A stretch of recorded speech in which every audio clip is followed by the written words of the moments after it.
by law. I'll not budge an inch, boy. Let him come. And kindly.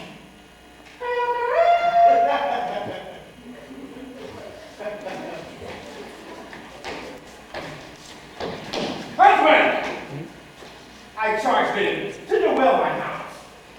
Blacksmith, the booker is the boss. And come cloud with the deep my brush. So that night, boy, our silver made good. At the hips corner and the coldest fault, I would not lose the dog for 20 pounds. Oh, why, Bellman is as good as he, my lord. He cried upon it at the merest loss, and twice today picked up the double cent. Trust me, I take him for the better dog. Thou art a fool, and everywhere is fleet. I would esteem him with the death and such. But tuck them well and tend them all. Tomorrow I intend to know. I will, my lord. What's here? One dead or drunk? See, does he breathe? He breathes, my lord. We're not born with ale. This will bet the cold seems so sound. Monstrous beast! How like his slimy lies! Grim death! How foul and loathsome is thy image! Sirs, I will practice on this drunken man. What think you?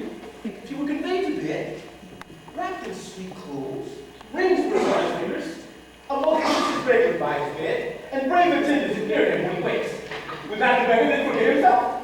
Believe me, lord, I think you cannot It choose. would seem strange unto only wake.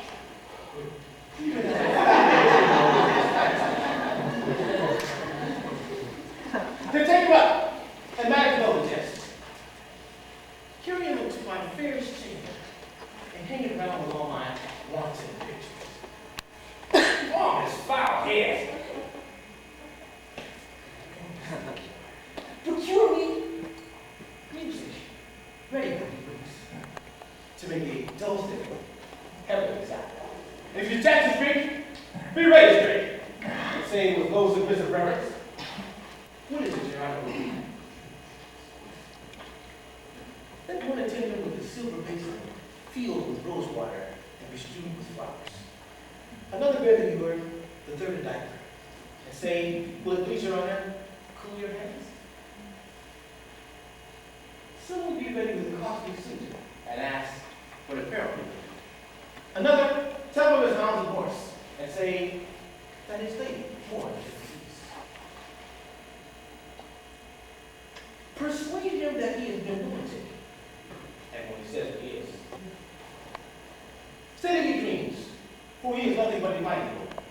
This do, and do it kindly, sirs, for we pass time passing excellent, if your husband might. Oh, my lord, I warrant you we will play our part. As he shall think by our true diligence, he is no more than what we say he is. Take him up, to bed with him, and each to his office, ready when he wakes. Sirrah! Go see what trumpet is that sounds. Be like some noble gentleman traveling some journey that means to repose in here. How now? Who is it? And please, Your Honor, players that offer service to your lordship. Bid them come here.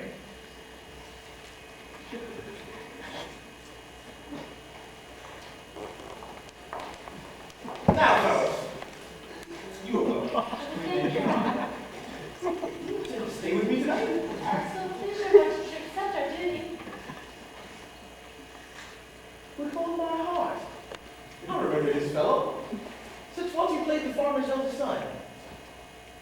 'Tis where you moved the gentlewoman so well. I forgot your name. But that part was aptly fitted and naturally formed. I think 'twas Soto that your honor means. 'Tis true. That is excellent. Well, you have come to me in happy time. The rather, for have some support in hand. Where your cunning can assist me much. There is a lord will you play tonight. But I am doubtful of your modesties, lest override his high behavior, for yet this honor never heard of play. You break into some very passion, and so offend him. For I tell you, sirs, if he smiles, you smile. You should be patient. Fear Fear not, my lord. We can contain ourselves were he the veriest antic in the world. Go, sirrah. Take them to the buttery, and bid them friendly welcome, everyone. Let them want nothing that my house affords. Sirrah! Go you to our under my page. See him dressed in all suits like labor. That done, conduct him to the drunkard's chamber. And call him, madam, and do no obeisance. Tell him for me, as he will win my love, that he bear himself with honorable action, as he is observed in noble ladies until their lords by them account. Such duties the drunkard let him do, with soft low tongue and little courtesy, saying, "What is it, friend?" Where your lady and your humble wife may show her duty and make known her love.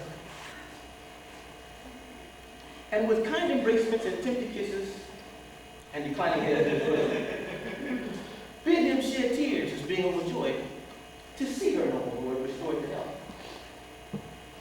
who, for the 7th year, has esteemed him no more than a poor and loathsome beggar.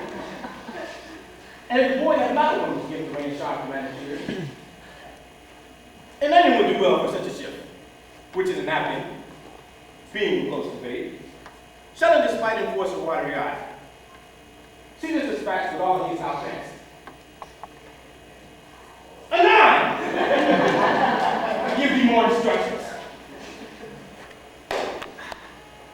I know the Lord will well usurp the voice, grace, and action of a gentleman.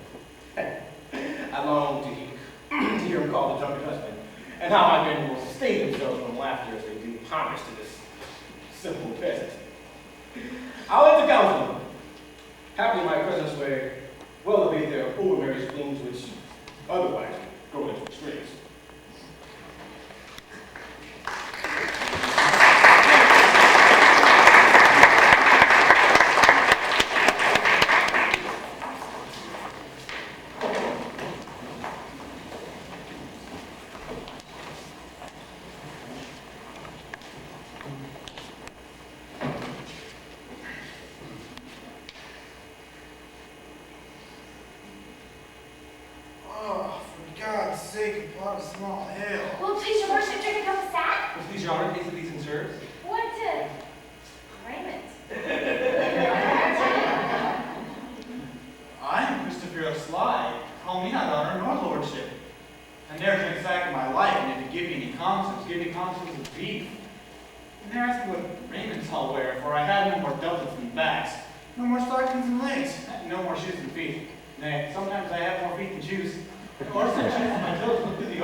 Does not look pictures? You fetch these straight, the dawn is given by the running brook. It's as Theora almost said this thing. It seemed to move once in his breath. Even his waving seconds for the wind. We'll show you mine, as she was a maid, and how she was beguiled and surprised, and lively painted as the deed was done. Or Daphne, roaming through the thorny wood, scratching her legs, and when she'll swear she bleeds, and at that sight, shall sad call a weep, so workingly the blood and tears are drawn. Thou art a Lord, and nothing but a Lord. Thou hast a lady more beautiful than any woman in this wide age. And to the tears that she had shed for thee, like envy's floods o'errun her lovely face, she was the fairest creature in the world, and yet she is inferior to man. Am I, Lord? And have I such a lady? Or do I dream? Or have I dreamed till now? I do not sleep. I see, I hear, I speak. I smell sweet savors and I feel soft things. Upon my life, I am indeed a lord. And not a tinker, nor is to fear a sly. Well, bring our lady hither to our sight, and once again upon the smallest veil. Wash your hands. Oh, how we joy to see your wit restored. Oh, that you once more knew of what you are. These 15 years, you've been in a dream. Or when you wake, so wake as if you slept. These 15 years, by my faith, goodly now. But did I never speak of all that time? Oh, yes, my lord, but a little later. Yet would you say you were beaten at a door and railed upon the hostess of the house, and say you would present her to leave because she brought stone jugs and no silk horse. Sometimes you would come out for Sicily. I made the house. Oh, why, sir, you know no house. Stephen Fry and old John Ashe Priest, and Peter Turf, and Henry Pickering, and 20 more such names amidst these. Now, Lord, be thanked for my good amends. Amen. I thank thee, thou shalt not lose by it. How fares my noble lord? Marry, I fare well, for here is sure enough. Where's my wife? Why, here, noble lord. What is thy will with her? I thought my wife will not call me husband. My men should call me Lord, I am your goodman. My husband, my lord, and my husband. I am your wife and all of these. I know it well. What must I call her? Alice, madam, or Joan, madam? Madam, and nothing else. So Lord's calling. Madam, wife. They say that I have dreamed and slept about some 15 year or more. Aye, the time seems slow to me being all this time abandoned from your bed. Aye, 'tis much. Servants, leave her and I alone. Nice noble lord, let me entreat you to pardon me yet for a night or two, or not be so till the sun be set. For your physicians have expressly charged in peril to incur your formality that I should yet absent me from your bed. I hope this reason stands for my excuse. Aye, it stands so that I may hardly tarry so long. But I would be loath to fall into my dreams again. I will therefore tarry despite this flesh and this blood. Your Honor, players, hearing your amendment, are come to play a pleasant comedy. For seeing so much sadness hath congealed your blood, and melancholy is the nurse of frenzy, therefore they thought it good to hear a play and frame your mind toward mirth and merriment, which bars 1,000 hearts and lengthens life. Well, let them play it. It is not a common trick, a Christmas gamble or a tumbling trick. No, my lord, it's a more pleasing stuff. What, household stuff? No, it is a kind of history. Well, we'll see it. Come, Madam Wine, sit by my side and let the world slip. We shall ne'er be younger.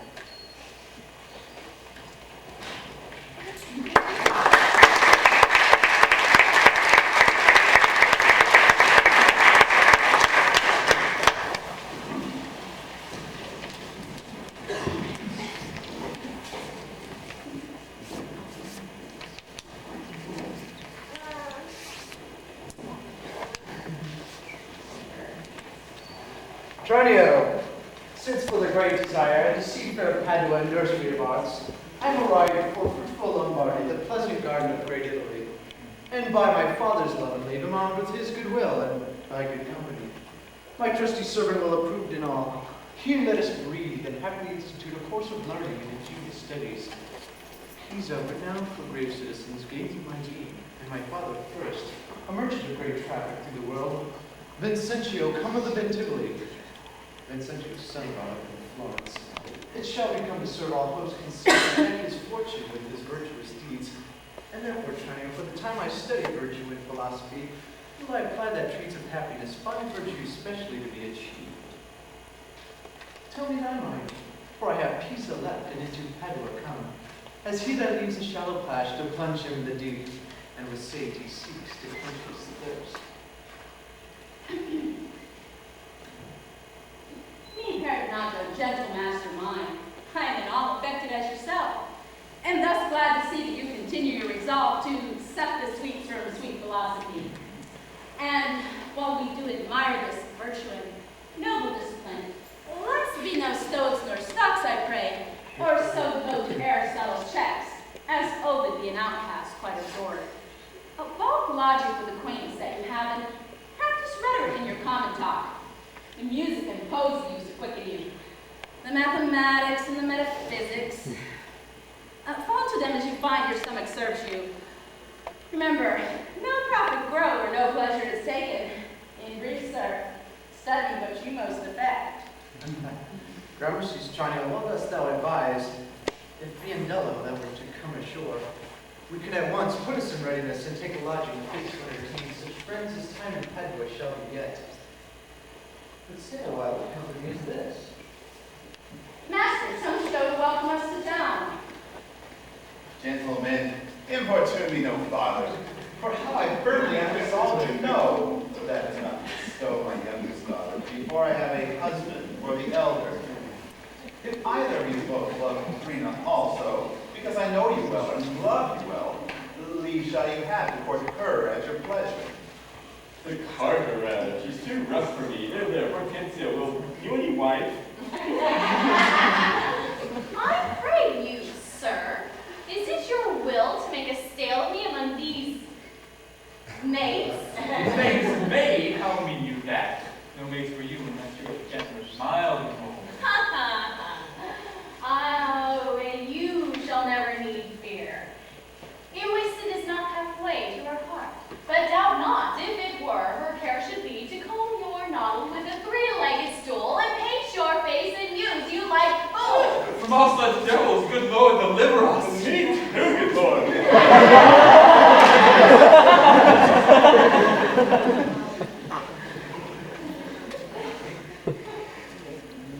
Hush, good master, here comes some good pastime toward that wench stark mad, or suddenly forward.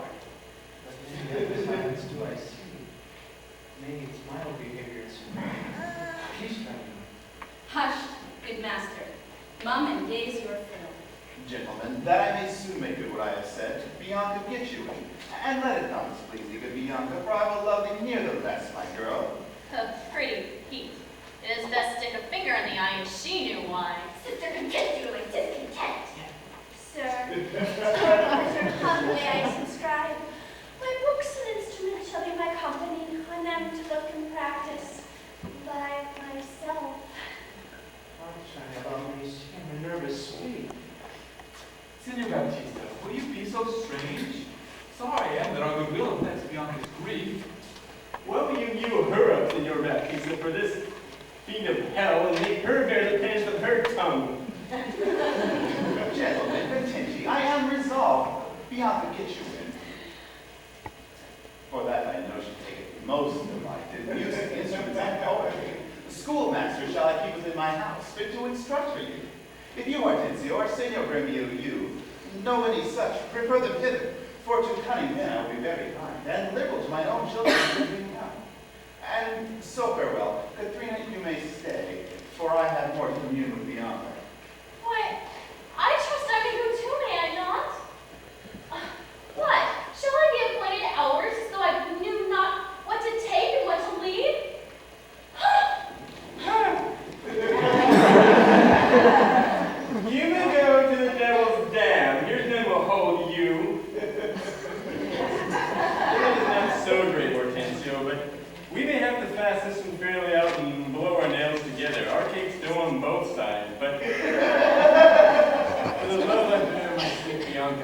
and by any means fight upon a fit man to touch with that for which he delights, I will wish him to her father. So will I, Senor Gambino. But of what I pray, though the nature of our quarrel never yet broke from our arms, though now upon a bite, we may have access to our fair mistress. Yea, we may have the chance to favor and effect one thing special. What's that, I pray? Marry, sir, to find a husband for her sister. A husband, a devil. I say, I say a devil. Thinks thou Hortensio that her father be so rich that any man be so very a fool to be married to hell? Gosh, the Lord catch your patience and mine to endure her lateral arms. Why, man, there be good fellows in the world who could light on them. You can take her with all fault and money enough. I don't know. I just believe take her dowry on this one condition. To be whipped to the high cross every morning. Vain, as you say, this small children want that. But come, since this bar among makes us friends, it shall be so far friendly maintained, so held by helping that piece's eldest daughter, we set the youngest free, and then we have to look fresh. Ah, sweet Bianca. Happy man be his dole. He that runs the fastest gets the race. So you, Senor Gremio. I'm agreed. And would have given the fastest horse and pack who would have thoroughly begin this wooing that would thoroughly woo her, wed her, and bed her.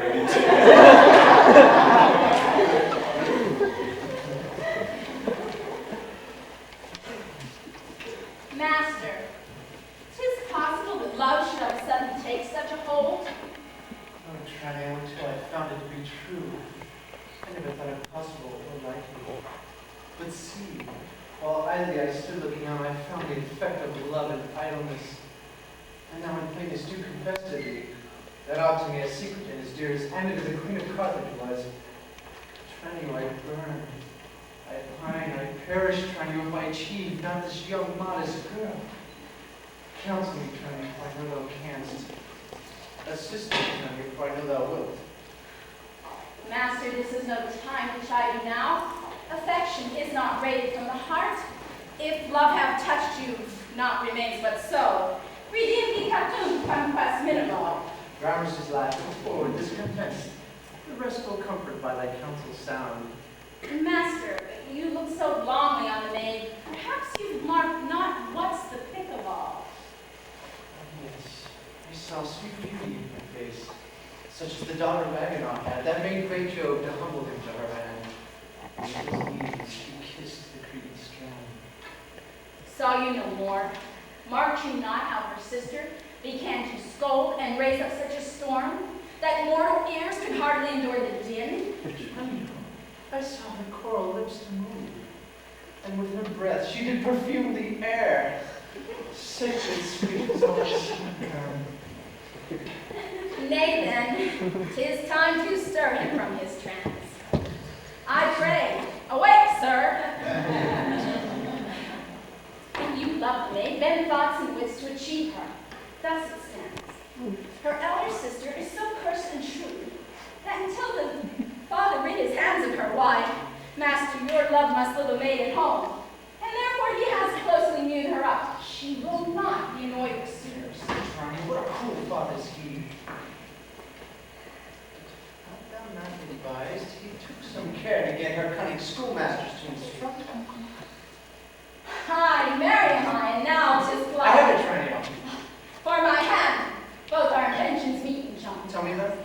Thank first. You will become schoolmaster and undertake the teaching of the maid. That's your device. This may be done. Not possible. For who shall bear your part and be encountered with her than such a son?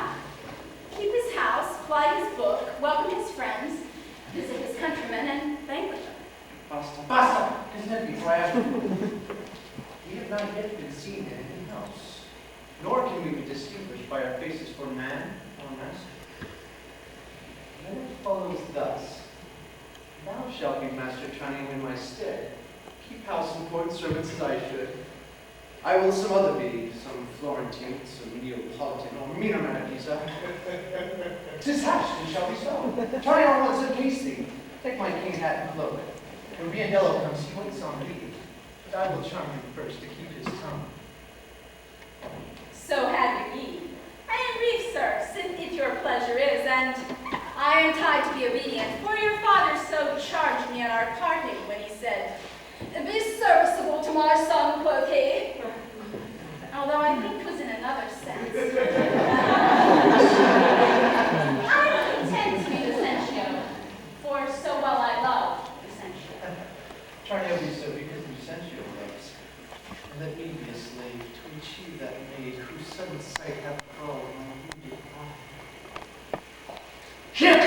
rogue.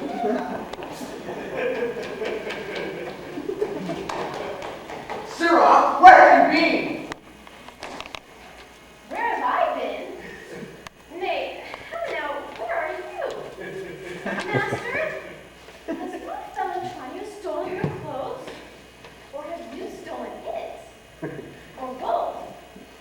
Pray, sir, what's the news? Sirrah, come hither. 'Tis no time to jest, therefore frame your manners to the time. Your fellow Chinese here, to save my life, puts my apparel and my countenance on, while I, for my escape, have put on his. For in a quarrel since I came ashore, I killed a man before I was described. Wait you under my charge as becomes, while I make away from hence to save my life. You understand me? Aye, sir. Your wit. And not a jot of tranium in your mouth. Tranium is changed into essential. The better for him, but I were so too. So could I, faith boy, to have the next wish after, that Lucentio should have Baptista's youngest daughter. So I advise you, in all kinds of companies, you use your manners discreetly. Who, when I am alone, when I am trembling. In all places else, your master, Lucentio. Tranium, let's go. One thing more rest, that thyself execute, to make one among these wooers. If thou ask me why, suffice it, my reasons are both good and weighty. My lord, you nod. You do not mind the play? Yes, by St. Tam do I. The good matter surely comes under more of it. My lord, 'tis but begun. It was a very excellent work. Would it have been done?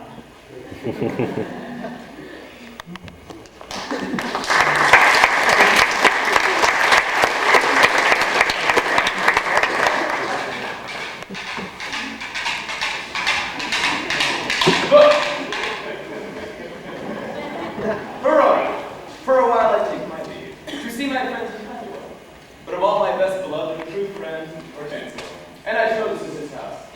Fair sir, Romeo, how's the introduction? Knock, sir. Whom should I knock? Is there any man hath refused to worship? Really? Not even the son? Knock you here, sir? Why, sir, what am I, sir, that I should knock you here, sir, sir? Knock me the stick and rat me well, or I'll knock your age pate. My master has grown quarrelsome. I should knock you first, and then I'll know after who comes by the worst. Will that be?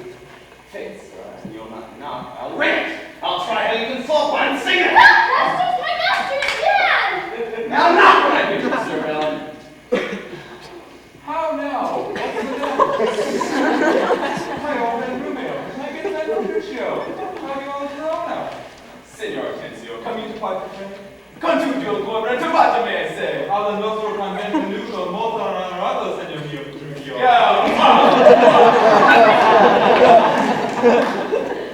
Hi, Romeo, hi. I'm glad to quarrel. Nay, 'tis no matter what he legends in. Latin? If this be not lawful cause for me to leave his service, look you, sir, you bid me knock him and wrap him well? Well, was it fit for a servant to use his master so, being perhaps, for aught I see, a 2:30 of hip out? Oh, would to God I had not well out at first. Then if not Romeo come by the worst. Senseless villain! Good Hortensio, I bade the rascal knock upon your gate, and could not get him to my heart to do it! Spake you not these words plain? Knock me here, rap me here, knock me well, knock me soundly, and come you now with knocking at the gate? Peace, Romeo. I am very pledge. This is any chance to him and you, your ancient, trusty, pleasant servant Romeo. Now, tell me, sweet friend, what hath the gale blown you as your dear old Pomona? Such wind is scatters young men throughout the world, to seek their fortune farther than at home, where small experience grows. But in it, you, Signor Tenzio, thus it stands with me. Antonio, my father, is deceased. And happily I've thrust myself into this maze, to wive and thrive as best I may. Crowns my purse I have, and goods at home, and so come abroad to see the world. Trucio, shall I come running to thee and wish thee a true or favored wife? Thou hast thanked me so little for my counsel, and then it comes to be rich and very rich. But thou art too much a friend, and now I will see thee. Signor Hortensio, twixt such friends as we few would suffice. And therefore, if thou know one rich enough to be Petruchio's wife, as well as worthy of my worship, be she as foul as was Florentius' love, as old as Sybil, or as cursed and shrewd as Socrates' enemy, or worse. She moves me not, or not moves at least affections edge me. Or she as rough as are the swilling Adriatic seas. I come to wife with wealthily, Pedro. If wealthily, then happily, Pedro. Look you, sir. He tells you flatly what his mind is. Why give him gold enough and marry him to a puppet, or an aglet baby, or an old trot with ne'er a tooth in her head, though she have as many diseases as 52 horses. Nothing comes amiss, so money comes withal. Since we have stuck thus far, I will continue my approach to debts. I can provide you a wife with wealth enough and young and beauteous as the best part of her gentlewoman. Her only fault is that she's an intolerable curse, and shrewd and bored, and beyond all measure, that were my state far worse than it is, I would not matter for a mind of gold. Peace, Hortensio. Thou knowst not gold's effects.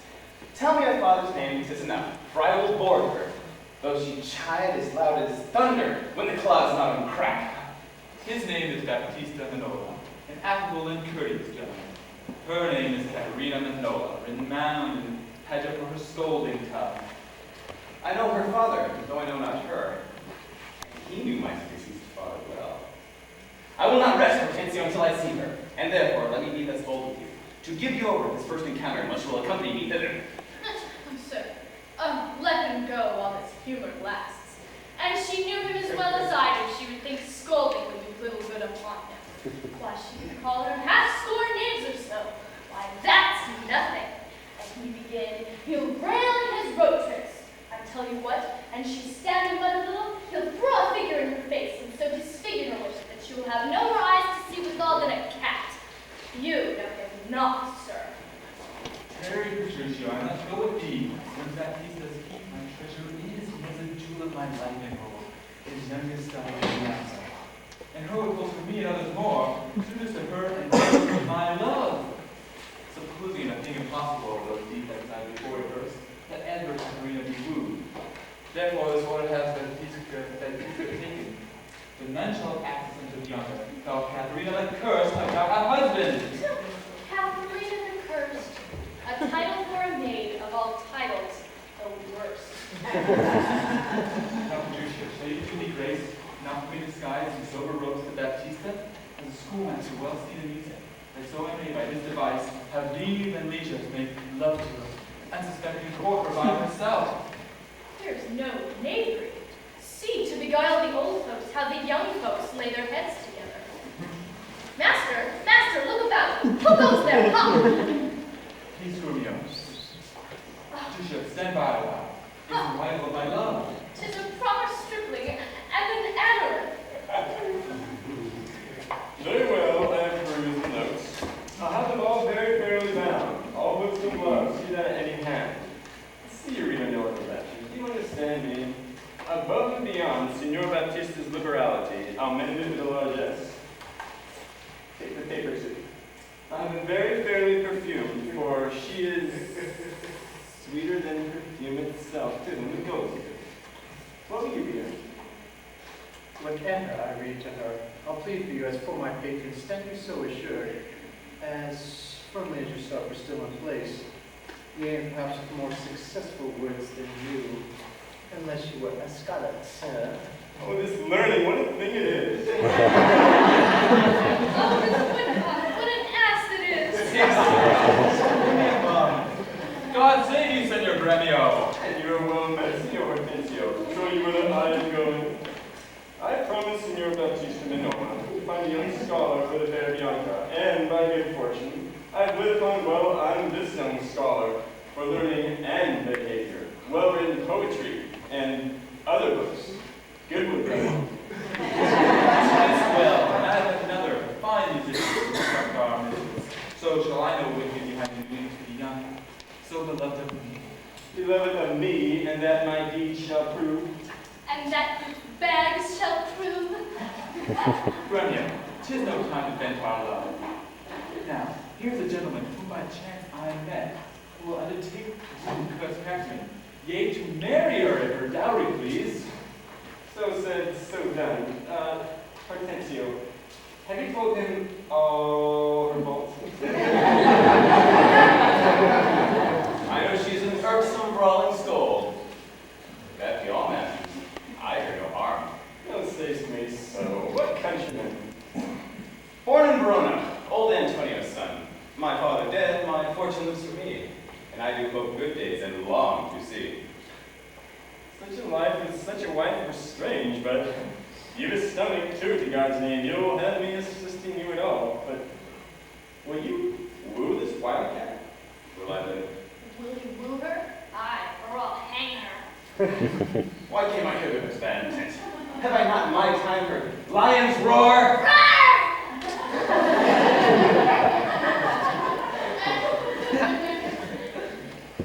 Have I not heard the singing, pumped up with winds, raised like an angry boar, chased with sweat?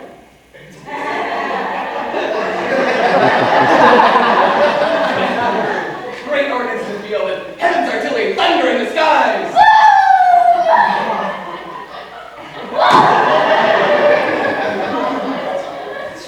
Have I not in this battle heard loud alarm, neighing steed and trumpets clang? And do you tell me of a woman's tongue that gives not so half a great a blow to the air as a chestnut in a farmer's fire? Touch, touch, fear boys with guns. For me fears none. Hi, Hortensio. My friend, this gentleman is happily arrived for his good and perhaps ours. I promise to be contributed to but there without his wooing whatsoever. And so he will, provided he win her. And would I were sure of a good dinner. Gentlemen, God save you, if I may be so bold. Tell me, which is the readiest way to the house of Signor Baptista Manolo? The one with the two fair daughters, is it he you mean? Even he, Biendello. Pardon me, sir, you mean not her too? Perhaps him and her, sir. What have you to do? Not her that chides in any hand, I pray. I love no chider, sir. Biendello, let's away. Sir! A word ere you go. Are you suited to the maid you talk of, yea or no? And if I be so, sir, is there any offense? No, if for now you will get thee hence. I pray, sir, not the streets as free for me as they are for you. But so too is not she. For what reason, I beseech you? For this reason, I'll have you know that she's the choice love of Sir Graham. The children of Senor Hortensio. Softly, my masters, if you be gentlemen. Give me this right, hear me with patience. Baptista is a noble gentleman to whom my father is not all unknown. And were his daughter fairer than she is, then more suitors she may have, and me for one. Fair Lida's daughter had 1,000 lords, and so shall fair Bianca, and I shall make one, though Paris came in hope, to speed alone. This gentleman will not talk us all. Hortensio, what's after all these words? Sir, let me be so bold as ask you, did you yet ever see Baptista's doctrine? No, but here I hear that he hath two, one as famous for a scolding tongue as the other for beauteous modesty. So, sir, the first for me, let her go by. Yeah, leave that to the great Hercules.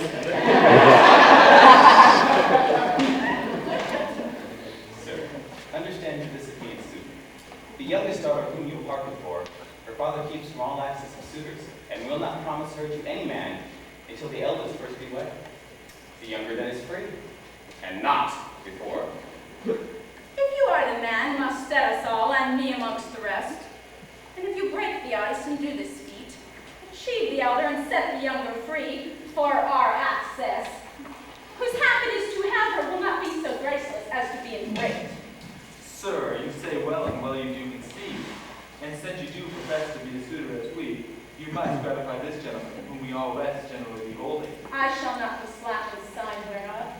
Please ye, we may contrive this afternoon, and quaff carouses to our mistress' health, and do as adversaries do in law. Strive mightily, but eat and drink as friends. Oh, excellent motion. Fellows, let's be gone. The motion to be and be it so. Petruchio, I shall be your benvenuto.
present unto you this young scholar that hath long been studying at Reims, as cunning in Greek and Latin as the other in music and mathematics. His name is Cambio, pray, accept his service. 1,000 thanks, neighbor Romeo. Welcome, good Cambio. But, gentle sir, methinks you walk like a stranger. May I be so bold as to know the cause of your coming? Pardon me, sir, the boldness is mine own. That being a stranger in your city here, doth make myself a suitor unto your daughter, unto Bianca, fair and virtuous.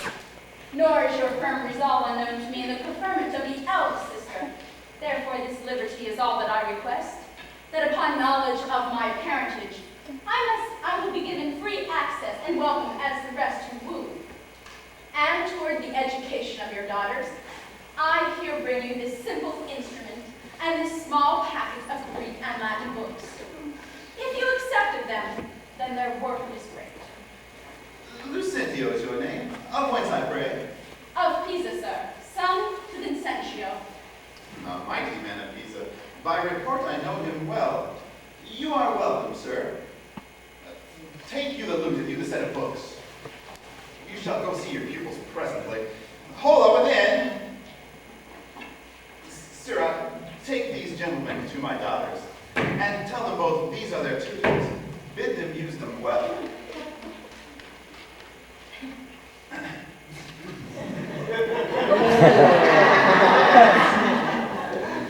We shall go walk in the garden a while, and then to dinner.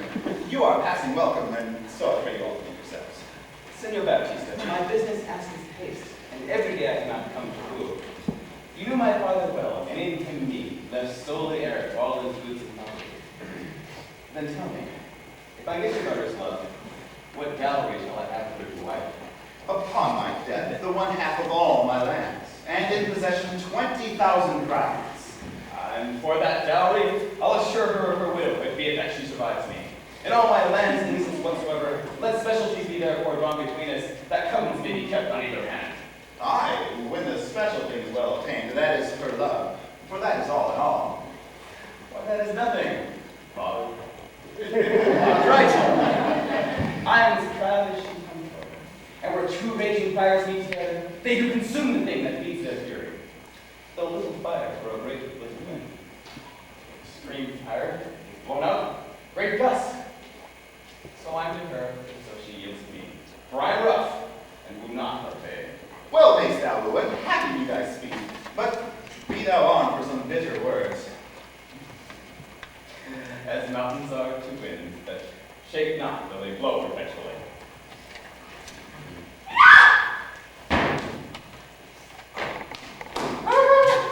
Why? Why is thou so pale? Fear I promised you a pile of pale. What, will my daughter prove a good musician? I think she'll sooner prove a soldier. Iron may hold him, but never lose. Canst thou not break with the lute? Why no, she has broke the lute to me. I tell her she must keep the threats and go to her advocates like order by thinking with the most impatient devilish spirit. Threats call you these, quoth she. I fume with them, and with that through the instrument my pain made way. And there I stood amazed a while. 'Twas on the pillory looking through the lute. Well, she did call me a rascal fiddler and twanging jack and 20 other such vile terms and had she studied to use me so. Now it is a lusty wench. I love her 10 times more than e'er I did. How I long to have some satire. Well, proceed with me, and be not so discomfited. Proceed in practice with my younger daughter. She's apt to learn and thankful for good turns. Senor Petruchio, will you with us, or shall I send my daughter Kate to you? I pray you do. I will listen to her here. Woo her with some spirit when she comes. Say that she rail. I'll tell her to be she. Oh, night she sings as sweetly as a nightingale. Say that she frown. I'll say she looks as fresh as morning roses newly washed with dew. Say she be mute and once deep. Then I'll commend her volubility and say she uttereth piercing eloquence. If she bid me happy, I'll give her thanks, as though she bade me stay by for a week. If she denied to wed, I'll crave the day when asked the banns and when be married. But so here she comes, and now Petruchio, speak. Good morrow, Kate.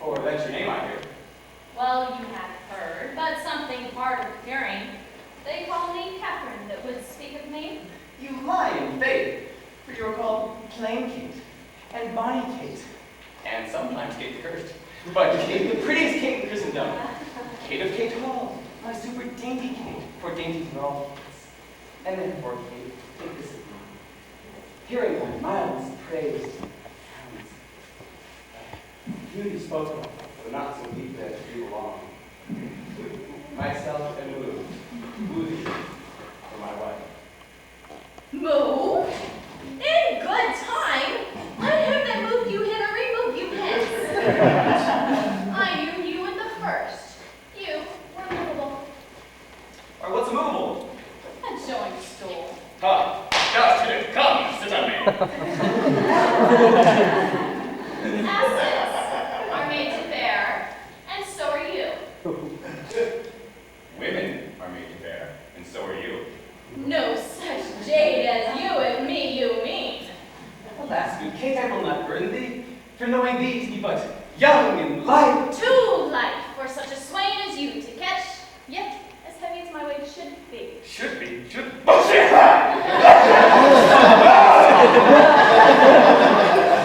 Well taken and like a buzzard. Oh, slow-winged turtle, shall a buzzard take thee? Aye, for a turtle as it takes a buzzard. Come, come, you wasp. You must not be so angry. If I be waspish, best beware my sting. My remedy is then to pluck it out. I, fool, could find where it lies. Who knows not where a wasp is, where his sting? In his tail! In his tongue! Whose tongue? Yours if you talk such tales, and so farewell. What, with my tongue in your tail? Hey, communicate. I, gentlemen. Oh, that I'll try. Oh! I swear I'll cut you. Strike again. If you strike me, why then no gentleman, and if no gentleman, no arms. A herald, good Kate? Oh, put me in thy books. What is thy crest? A coxcomb? A combless cock. No, cock of mine. You crow too like a craven. Kate, your face does not look so sour. It is my fashion when I see crab. Why, there's no crab. Never looked that sour. There is. Show it to me. Had I a glass, I would. Put you in my face. Well, ain't you such a young one? Now, by St. George, I am too young for you. Yet, you're withered. Tis what cares. I care not. Come, Kate, and sith you escape not so. I chief you if I tarry, let me go! No, not to wit. Oh! 'Twas told me you were rugged and coy and sullen. Oh! Now I find reports very liar. Oh! For thou art pleasant, gamesome, passing courteous, Oh! but slow in speech, yet sweet as springtime flowers. Oh! Thou canst not frown, thou canst not look askance, nor fight thy lip as angry wenches will. But thou, gentle confidence entertains thy words, with gentle confidence, soft and affable. Oh, why throw the boy take the whip? Straight, round, and sweeter than you are.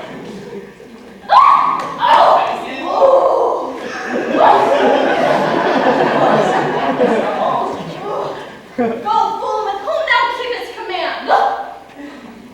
Did ever dine so become a grove, as Kate this champions who the gate?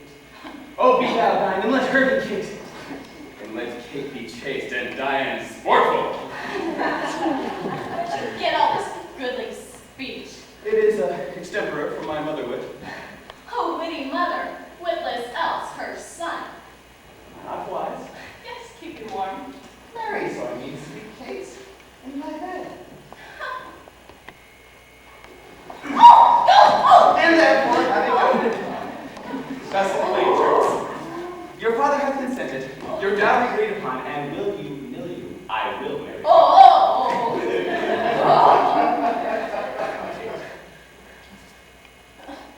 I'm not listening for your turn. For by this light, whereby I see that beauty, thou beauty that doth make me like thee. Thou must be married to no man but me, for I am he and wanted, and bring you from a wild Kate to a Kate conformable with other household goods. Here comes your father. Never make denial. Oh, I must, if that- you will, have Catherine Oh! to my wife. How speed you with my daughter? How but well, sir? How but well? Impossible license to miss. Why, how now, daughter Catherine, in your dumb? Oh! Call you me daughter? Oh, I promise you, you have shown some tender fatherly regard to wish me to one half lunatic, swearing jacket, madcap ruffian who seeks with oaths to face the matter out. Father, yourself and all that talk to her have talked amiss of her. If she is cursed, it is from policy. She's hot, but tempered as the morn. She's not froward, but modest as a dove. For patience, she'll prove a second Grisel, and a Roman Lucrece for a chastity. And in conclusion, we have agreed to survive together upon Sunday is the wedding day. I'll see thee hanged on Sunday first. I forget you, she said she hanged on something. Is that your speeding? Nay then, good night our parts. Patience, gentlemen. Myself. If she and I be pleased, what's that to be? I tell you, it's impossible to believe how much she loves thee. 'Tis barred betwixt us twain, being alone, but she shall still be cursed in company. What is it? She hung about my neck, and but it so fast, kissing open. Then in a twink, she won me to her love. Oh, you are novices, 'tis a world to see, how tame and mean our own. How a meacock wretch can tame the cursed shrew. Give me thy hand, Kate. I will unto Venice, provide for the wedding day. Provide the feast, father, and yes. I'm pretty sure my Kate will be fine. I know not what to say, but give me your hands.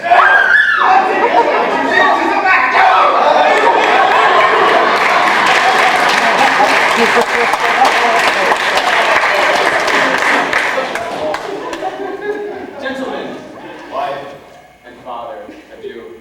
I will into Venice, Sunday comes apace. We shall have rings and things and fine array and kiss me, Kate. We married on Sunday!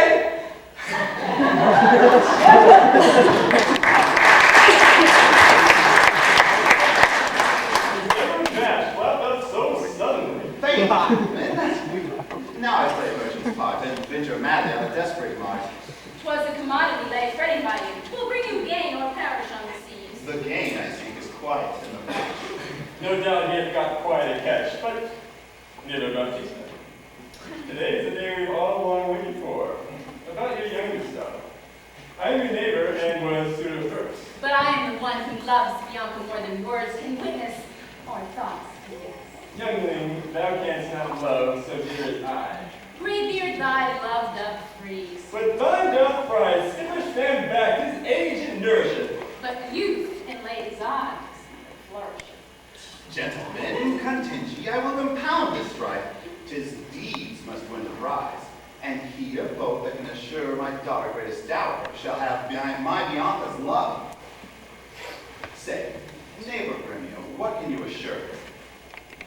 First, as you know, my house within the city is richly furnished with plate and gold. My hangings, all of Tyrian tapestry, basins and ewers allow our dainty hands. Ivory chests I have stuffed full of crowns, citrus chests my artist counterpoints, costly apparel, tents, canopies, fine linens, turkey cushions bossed with pearl, valance of Venice gold in needlework, and pewter and brass, and all things to house and housekeeping. Then, at my farm, I have 100 milk pints to the pail, 60 fat oxen, and all things answerable to this proportion. I myself must admit I'm a bit struck in years, but if I die, it shall all be hers. If whilst I live, she be only one. That only came well in service to me. I'm my father's heir only son. And if I may have your daughter for my wife, I shall leave her houses 3 or 4 within rich Pisa walls, as any one old Signor Gremio has in Padua. Besides 2,000 ducats by the year of fruitful land, all of which shall be her jointure. What? Have I pinched you, Signor Gremio? 2,000 ducats by the year of the land. My land amounts not so much at all. That she shall have, besides an argosy that is now lying in Marcellus Road. What?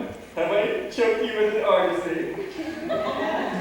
Gremio, 'tis known that my father has 3 great argosies, and 2 galleasses, and 12 tight galleys. I will give her all of this, and ere what twice the office next. I have offered all. She can have no more than what I have, and if you'd like me, she can have all. Then the maid is mine from all the world. Gremio is outvied. I must confess, your offer is the best. And let your father make her the assurance. Else you must pardon me. You should die before. That's what it counts. He's all right. Maybe I don't realize those old.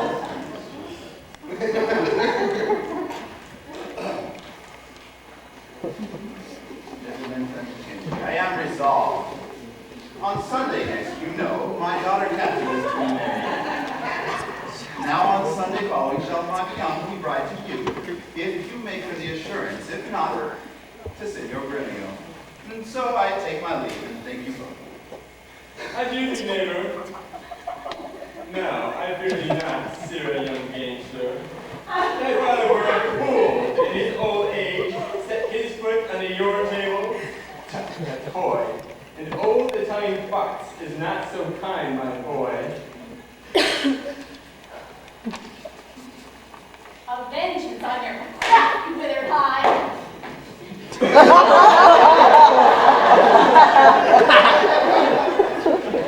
Though I have faced it with a card of 10. It is in my place to do my master's good. I see no reason but suppose Lucentio must get a father called suppose Vincentio. And that's a wonder because fathers commonly do get their children. But in this case of wooing, a child should be a sire. If I not fail in my cunning.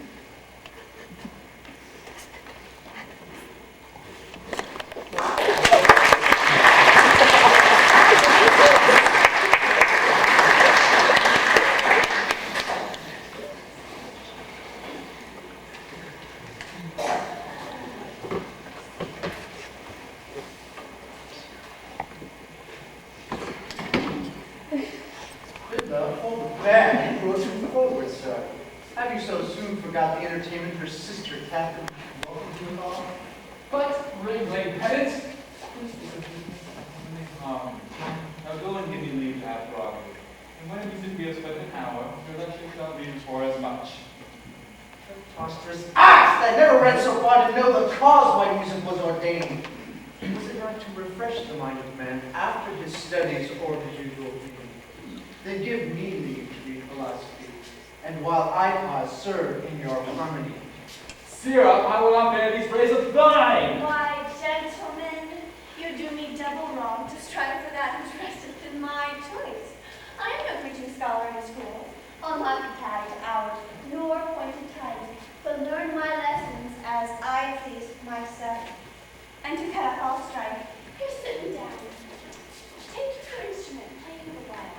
The lecture will be glad to hear you a tune. Will we keep lecture when I am in tune? That will be never. Tune your instrument. We're left relaxed. Hear now. Equivat simonis, hic es dietalus, hic steperaciami regina celsat sinis. Equivat, as I told you before, simois, I am Lucentio. Hic est summitu Vincentio Pisa. Sigietalus, disguised thus, to get you alive. Hic steterat, now Lucentio that comes a wooing. Priami is my man, Tranio. Regia, bearing my foot. Celsa, sinis, that we might beguile you, and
from his grandfather.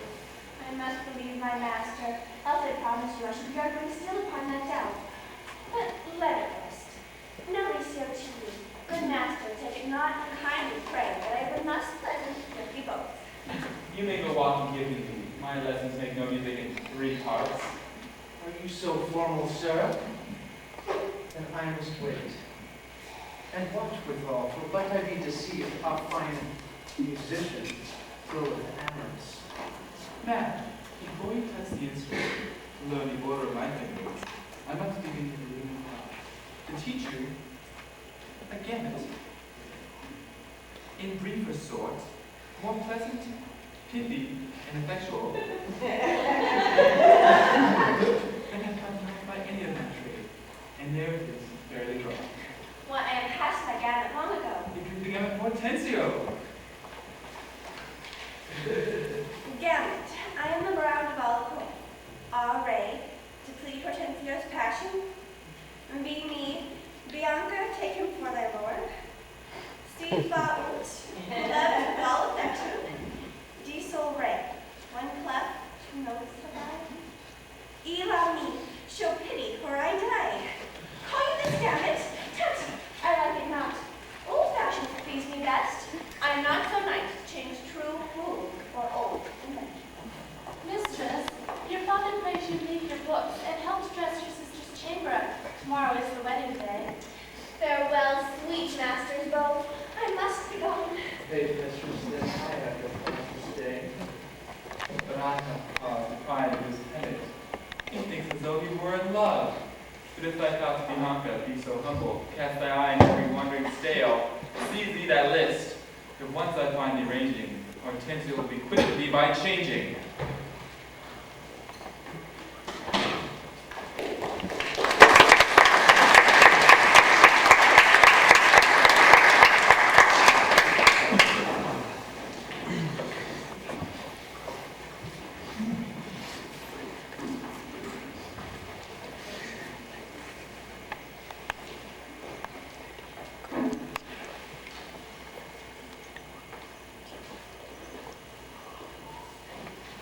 Signor Lucentio, 'tis the appointed day that Petruchio and Catherine are to be married, and yet we hear not of our son-in-law. What will be said? What mockery will it be to want the bridegroom when the priest attends to speak the ceremonial rites of marriage? What says Lucentio to this shame of ours? No shame, but mine. I must forsooth be forced to give my hand opposed against my heart unto mad-brained brutes, be full of spleen, who whooped in haste, yet means to wed at leisure. I told you, he was a frantic fool, hiding his bitter jests and blunt behavior, and to be noted as a married man, he'll woo 1,000. Point the day of marriage, invite friends, make feasts, proclaim the banns, yet never mean to wed where he hath wooed. And now the whole world must point at poor Catherine and say, lo, there is mad Petruchio's wife. Would it please him, come marry her? Patience, good Catherine, and Baptista too. Upon my life, Petruchio means but well. Whatever fortune stays him from his word. Though he be blunt, yet he's passing wise, and though he be married, yet withal he's honest. Would that Catherine had never seen her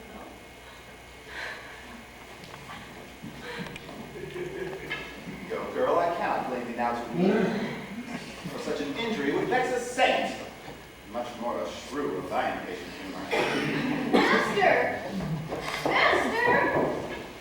Master! Master! Hey! Master! New news, old news, and such news as you've never heard.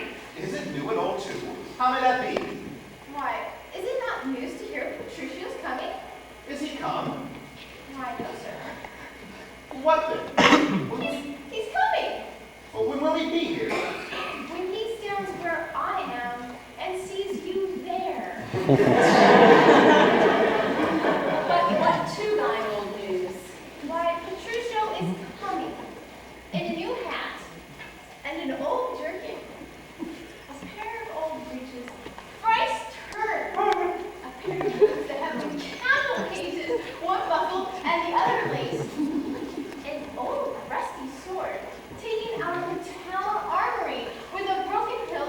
chapless with 2 broken points. His horse, hit with its old, motley saddle and stirrups with no kindred. Besides, obsessed with the glamour, like the clothes and the chine, troubled with the lampus, infected with the fashions, full of wind gulls, sped the spavins, grayed with the yellows of past cured thighs, stark, spoiled, and staggers, but not with the bots. Sweet in the back, shoulder shotten, near-legged before, and with a half-cheek bit and a headstall of sheep's leather, which, having been restrained to keep him from stumbling, hath often burst and new repaired with knots, one girth 6 times pieced, and a woman's crupper of velour, which hath 2 letters for her name, fairly set in studs, and here and there a piece of pack thread. Well, who comes with him? Oh, sir, his lashes, for all his affairs like the horse, with a linen stock on one leg, and a frizzy boo-boos on the other, gartered with red and blue list, a new hat, and the humor of 40 fancy pricking it for a feather, a monster, a very monster in apparel, and not like a Christian footboy or gentleman's lackey. He has some humor to this mad attire, yet often he goes but mean apparelled. I'm glad he's come. Howsoe'er he comes. Why, sir, he comes not. Didst thou not say he comes? Nay, sir, I say his horse comes with him on his back. Why, that's all one. Nay, by St. Davy, hold you a penny. A horse and a man is more than one, and yet not ready. Come! Give me these gallops! Who's the phone?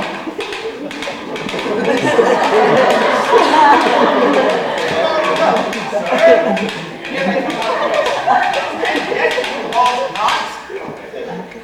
And not as well apparelled as we wish you were. Lord, but I should rush with us. But where is Kate? Where's my lovely bride? How does my father? Gentles, methinks you frown. And wherefore haste this humble company, as if they saw some unusual monument, some comet or unusual prodigy? Why, sir, know you this is your wedding day? At first, I was sad, fearing you would not come. Now, sadder still that you come so unprovided. Fie, doff this habit. A shame to your estate, an eyesore to our solemn festival. And tell us what occasion of court hath also long detained you from your wife and sent you hither so unlike yourself. See these it were to tell, and come here. Suffice it, I am come to keep my word, though in some part enforced what I dress, which at more leisure you will so excuse as you shall be satisfied with all. But where is Kate? The morning wears, 'tis time to go to church. See not your bride in these unreverent robes. Go to my chamber and put on clothes of mine. Aye, thou shalt visit her. But thus I trust you will not marry her. In sooth, even thus. Therefore, had done with the words. To me she's married, not into my clothes. Or I could repair what she will wear in me, as easily as I could change these poor accoutrements. But what a fool I am to chat with you, when I should bid good morrow to my lovely bride, and seal the title with a lovely kiss.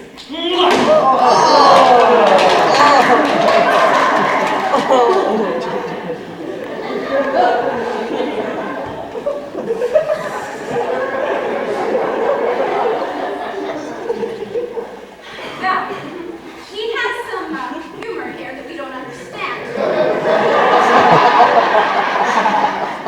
We will persuade him, be it possible, to put on better ere he go to church. I'll act with him and see the event of this.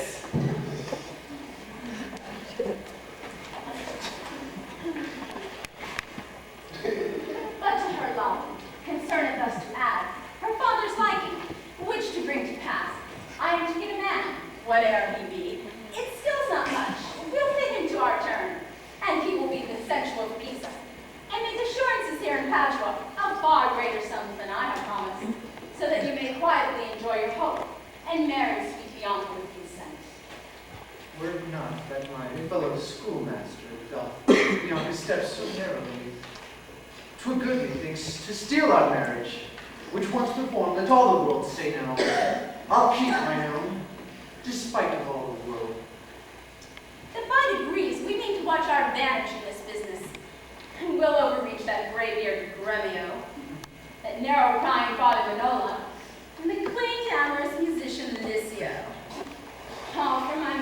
your sake. Romeo, from the church. As willingly as ever I came from school. Another bride and bridegroom coming home. A bridegroom, say you? 'Tis a groom indeed, a grumbling groom, and that the girl shall find. Curster than she, why, 'tis impossible. He's a devil, a very fiend. Why, she's the devil, the devil's damned.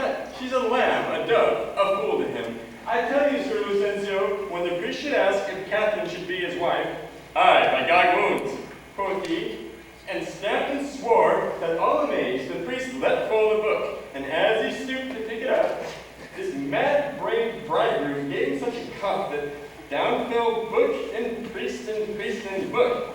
"Now pick it up," quoth he, "if any list." And what said the wench when he rose again? For why, he swore, as if the vicar meant to cozen him. All ceremonies done, he calls for wine. "A toast," quoth he, and is drinking so hardly with his mates as if he's aboard with the ship, quaffs on the muscatel, and throws sops in the face of the sexton, having no other reason but that his beard seemed to grow thin and hungerly, and he seemed to ask him sops as he was drinking. This he takes the bride by the neck and gives her such a clamorous smack that at the heart all the church did echo, and I, of course, seeing thus, came thence from very shame. Such a mad marriage never there was before. Oh, they come now. Gentlemen and friends. I thank you for your pains. I know you seem to dine with me tonight and prepared great store of wedding cheer, but so it is, my haste is calling hence, and therefore here I mean to take my leave. Possible you will away tonight. I must away today, before night comes. Make it no wonder, if you knew my business, you would entreat me rather go than stay.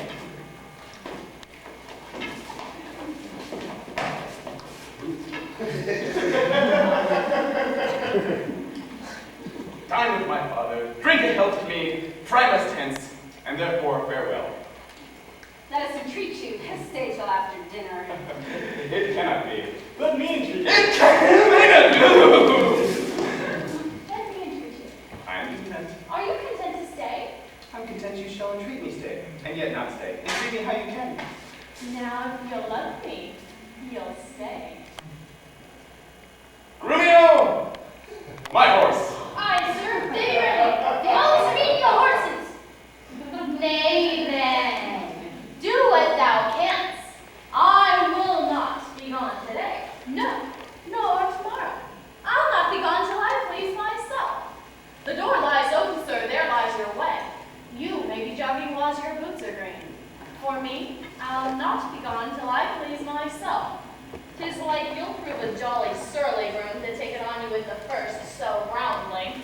Oh, pretty Kate, come, be not angry. I will be angry. What has that to do with it, father? Be quiet, he'll stay, my lord. Aye, Mary, now it begins to work. Father, forward to the bride. I see a woman may be made a fool of if she had not the spirit to resist. They shall go forward, Kate, at thy command. Obey the bride, give it a tend on here. Go to the feast, revel in domineer, carouse full measure to her maidenhead. Be mad and merry. Go hang yourselves. For my body, Kate, she must be clean. Probably master of what is mine own. She is my goods, my chattel. She is my house, my household stuff, my field, my barn, my horse, my ox, my ass. Anything! And where she stands, touch her, whoever dare. For I'll bring mine action against the proudest steed that stops my way in Padua. Throw forth there, my face! Where you set my feet!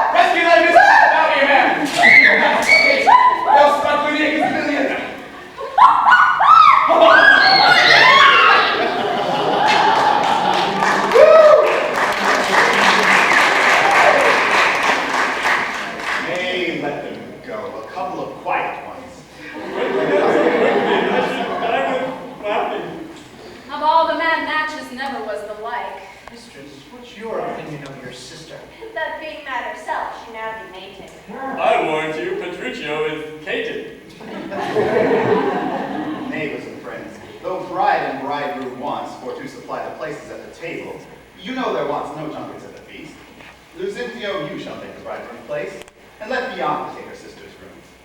And shall sweet Bianca practice how to ride it? She shall, Vicentio. Come, gentlemen, let's go.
Or shall I complain of thee to our mistress, whose hand, she being now at hand, thou shalt soon feel to thy cold comfort for being slow in thy hot office?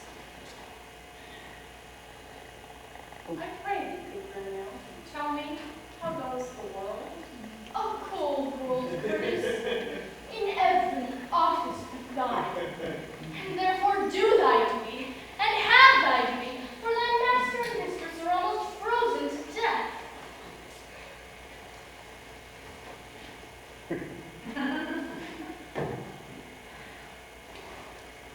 Well, there's fire ready, and therefore, the news. Why, Jack, boy! Oh, boy! And as much news as thou wilt. Oh. You are so full of contact. And I have caught extreme cold, therefore fire. Where's the cook? Is supper ready? Rushes strewed, cobwebs swept, the serving meat in their skin, their garters of an indifferent. Every officer his wedding garment on, be the jacks fair within, and the Jills fair without? Is that Aye, and therefore, news! First, no, my horse is tired.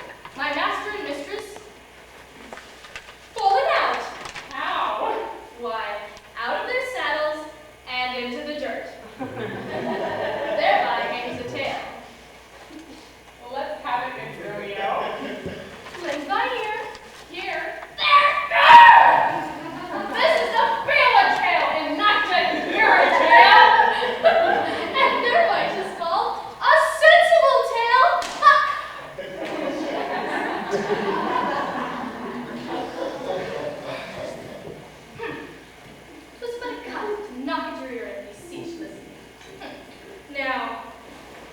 begin.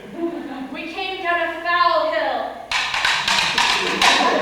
My master, riding behind my mistress. One horse. What's that to thee? Why, a horse. Tell thou the tale. If hadst thou not crossed me, thou shouldst have heard how her horse fell, and she under her horse. Thou shouldst have heard in how in my real place, how she was bemoiled. Thou shouldst have heard how he left her with her horse upon her, and how he beat me because her horse stumbled. How she waded through the dirt to pluck him off me. How he swore. How she prayed. She that hath never prayed before. How I cried. How the horses ran away. How the bridle was burst. How I lost my trooper. With many things of worthy memory, which shall now die in oblivion, and thou returnest unexperienced to the grave. By this reckoning, he is more shrewd than she, I curse, and that thou and the powers of you all shall know when he returns. But why talk about this? Go forth now, just Nicholas, Philip, shoot yourself and rest. Let their heads be slickly combed, their boots brushed. Let them curtsy with their left leg, and not presume to touch a hair of my master's horsetail till they first kiss their hands. Is everything ready? Yes! Call them forth. Do you hear? Oh! You must make my master to countenance my mistress. Why? She hath a face of her own. Who knows not that? Thou, it seems, that calls for company to countenance her. I call him for to credit her. She comes to borrow nothing of them.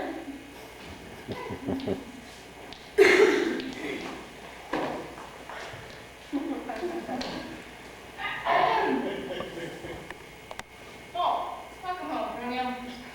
How now, Rita? Fellow Brunio.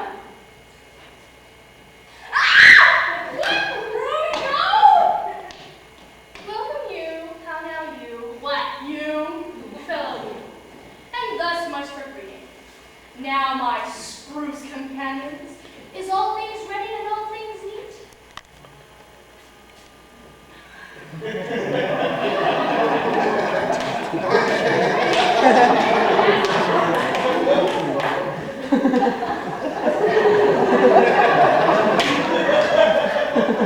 Our master is ear in hand, delighted by this, and therefore be not cock-snatching silence.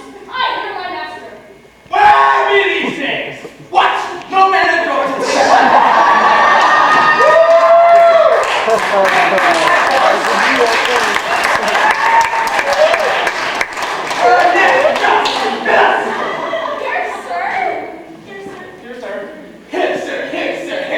Here, sir. You loggerhead and unpolished brooms. What? No attendance? No regard? No duty? Where's the foolish name I said before?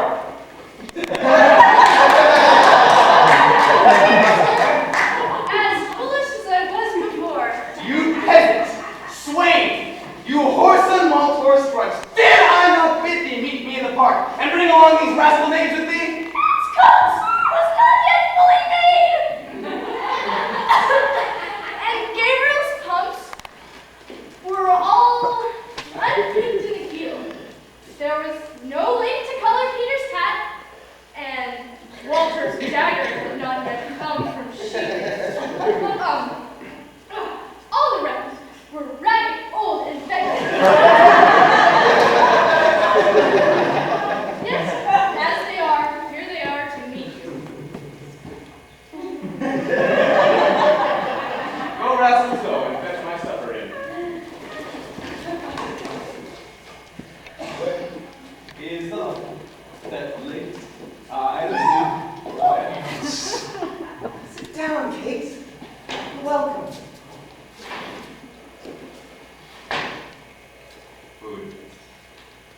Food, food, food! Why wouldn't I say? Off with my boots, you rogues, you villains, when? It was the friar of orders brave, as he would walk on his way. Ah! You plucked my foot awry! Take that, and then the plucking of the other! Ow!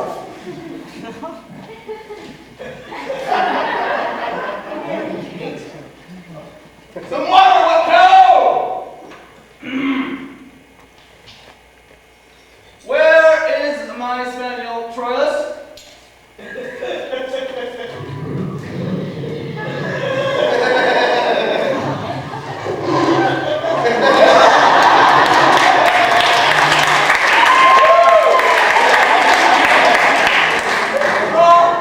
you hence!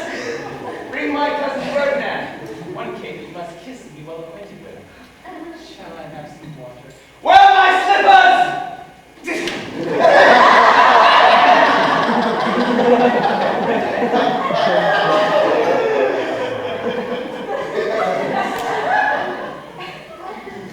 Shall I have some water? Kate and watch, and welcome hardly. You whoresome villain! Will you let it fall? Down!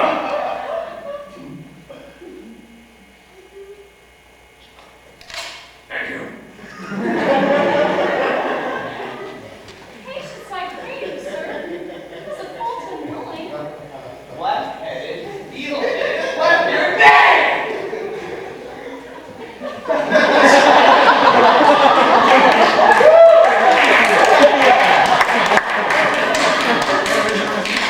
Give thanks, sweet Kate, or shall I?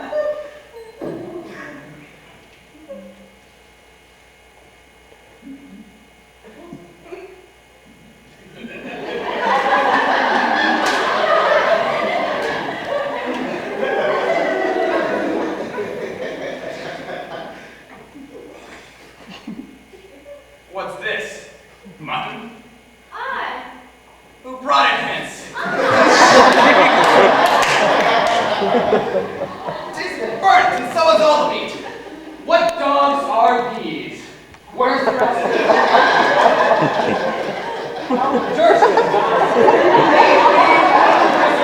And serve it doesn't treat it like a house. There, take it.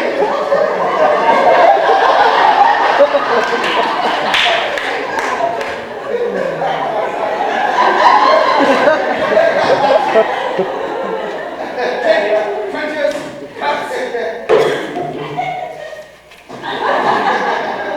and all. What? You grumble? I'll be with you straight! Husband, be not so disquiet.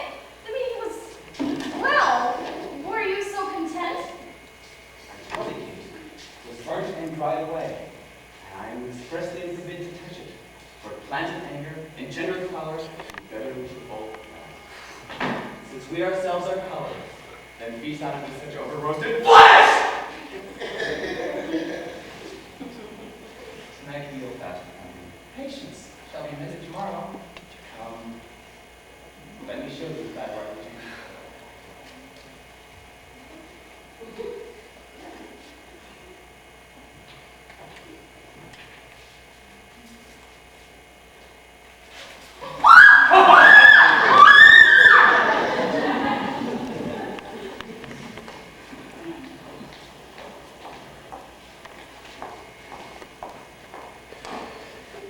Peter, didst ever thou see the like? He kills her in her own humor. Where is he? In her chamber. Making a sermon of continency to her. And rails at the rape and swears that she, poor soul, knows not which way to look, to speak, to stand. And since is one be risen from a dream. Oh, wait, for he is coming hither.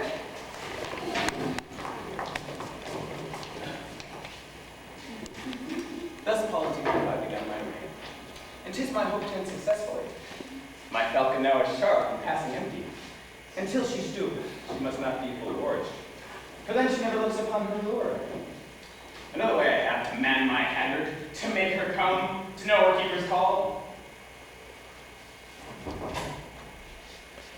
That is to watch her, as we watch these kites, bait and beat, and will not be obedient. She ate no meat today, nor none shall eat. Last night she slept not, nor tonight she shall not. As with the meat, I'll find some undeserved fault about the making of the bed. And here I'll throw the pillows, there the cover, this way the bolster, and another way the sheets. I made all this early, I intended all done, reverent care. And in conclusion, she shall watch all night. If she chance to nod, I'll rail and roll!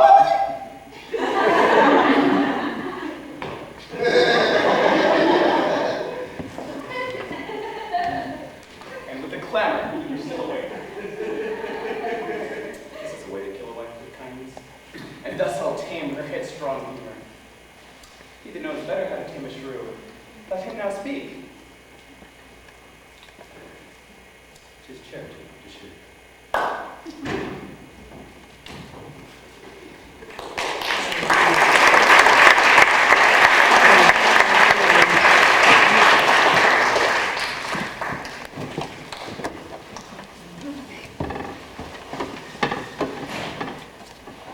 Is it possible, friend Lucio, that Mistress Bianca doth fancy any other bud Lucentio?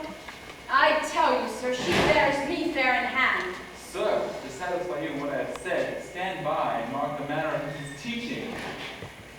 Now, mistress, proper to you in what you read? What master would you? First resolve me that. I read, I profess, the art to love. And may you prove, sir, master of your art? Will you, sweet dear, the mistress of my heart? Quick proceeders, Mary! Now tell me, I say, you that did swear that Bianca loved none of the was Lucentio. Oh, despiteful of unconstant womankind, I tell thee, Lucio, this is wonderful. Mistake no more. I am not Licio, nor musician as I seem to be, but one that scorned to live in this disguise, for such a one as leads a gentleman and makes a god of such cullion. Know, sir, that I am called Hortensio! Signor Hortensio, I have often heard of your entire affection for Bianca, and since mine eyes are witness of her likeness, I will with you, if you be so contented, forswear her and her love forever.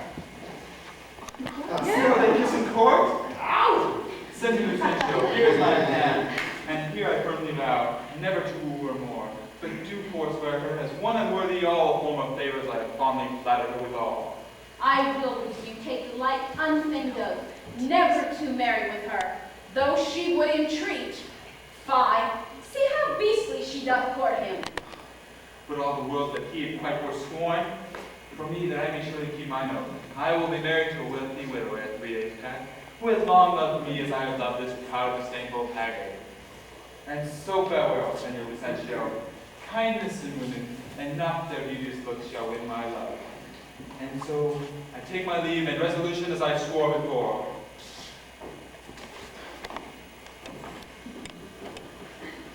Mistress Bianca, bless you with such grace, as long as to a lover's blessed case.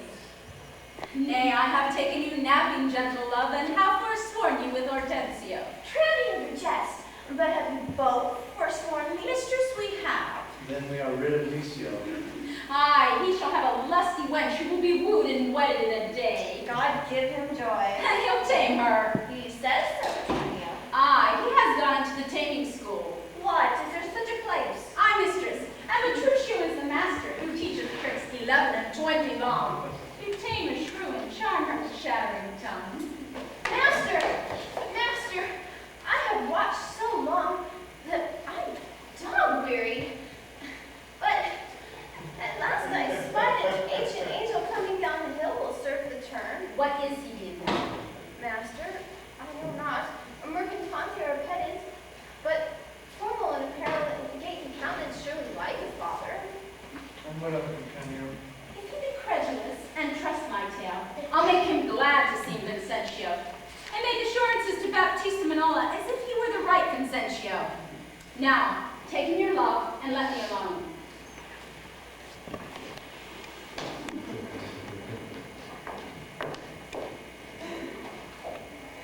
God save you, sir. You are welcome, sir. Travel you far on, or are you at the farthest? Sir, I've been farthest for a week or two, but then up farther, and as far as Rome, and so to Tripoli. God lend me life. Of what countryman, I pray? Of Mantua. Of Mantua? Oh, God, and come to Padua careless of your life? My life. How I pray, for that goes hard. 'Tis death for anyone from Mantua to come to Padua. Know you not the cause? The Duke, for a private quarrel twixt your Duke and him, have thus proclaimed it openly bound. 'Tis marvelous that you are newly come. Otherwise you may have known this. Alas, sir, it is worse for me than so, for I have bills for money by exchange from Florence, and here must I deliver them. Then to do you courtesy, this I will do, and this I will advise you. But first tell me, have you ever been at Pisa? Aye, sir. Pisa have I often been. Pisa, renowned for grave citizens. Amongst them, know you one Vincentio? I know him not, but I have heard of him. A merchant of incomparable wealth. Sooth to say, he is my father, sir, and in countenance doth somewhat resemble you. As much as apple doth an oyster. Not one. To save your life in this extremity, this favor will I do you for his sake, and consider it not the worst of all your fortunes, that you are like to serve Vincentio. His name and credit you shall undertake, and in my house you shall be friendly lodged. Look that you take upon you as you should. Do you understand me, sir? And there you shall stay until your business is done in the city. If this be courtesy, sir, accept of it. Oh, sir, I do, and will repeat you ever, the patron of my life and liberty. Well then, go with me to make the matter good. But you understand this.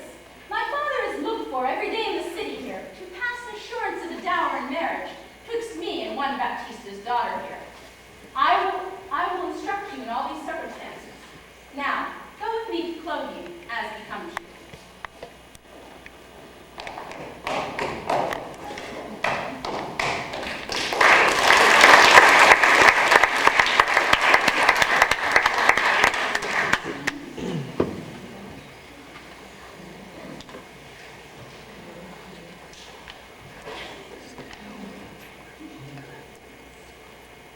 No, forsooth.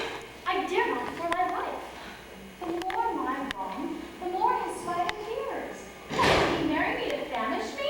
Beggars that come knocking unto my father's door upon entreaty to receive present alms. Or if not elsewhere to meet with present charity. But I, who never knew how to entreat, nor never needed that I should entreat, am starved for lack of meat, giddy for sleep, with oaths kept waking, and with rolling fed.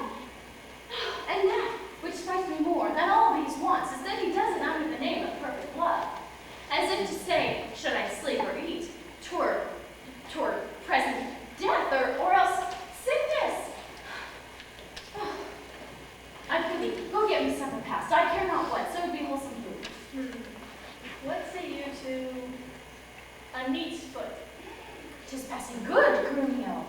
Oh, I fear 'tis too choleric a meat. What say you to a fat tripe, finely broiled? I like it well, Grumio. Fetch it me. Oh, no, I fear 'tis choleric as well. What say you to a piece of beef with mustard? 'Tis a dish I love to feed upon. The mustard is too hot a little. Then the beef, and let the mustard rest. Nay, you shall have the mustard, or else you get no beef from you.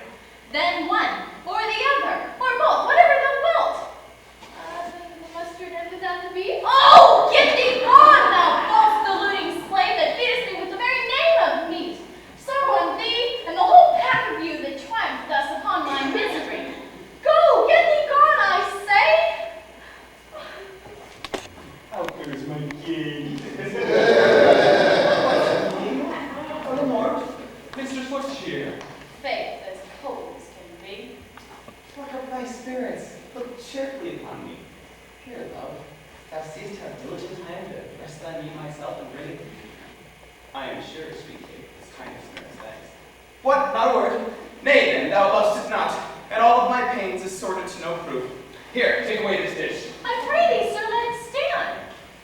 For his service, pay the thanks, and so shall mine before you touch the meat. I thank you, sir. Petruchio, fie, you are to blame. Come, Mistress Kate, I'll bear you company.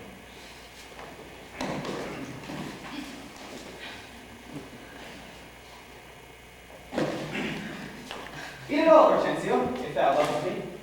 Much good will it do unto thy gentle heart. Eat it, Kate. And now, my Camilo. Unto thy fathers, to revel it as bravely as the best, with silken coats, and caps, and golden rings, with ruffs and cuffs, and farthingales and things, fans and scarves, and double change of bravery, with amber bracelets and beads, and all this knavery. Hast thou dined? The tailor stays thy leisure, to deck thy body, and corrupt thy treasure. Why, come, tailor, let us see these ornaments. Lay forth the gown.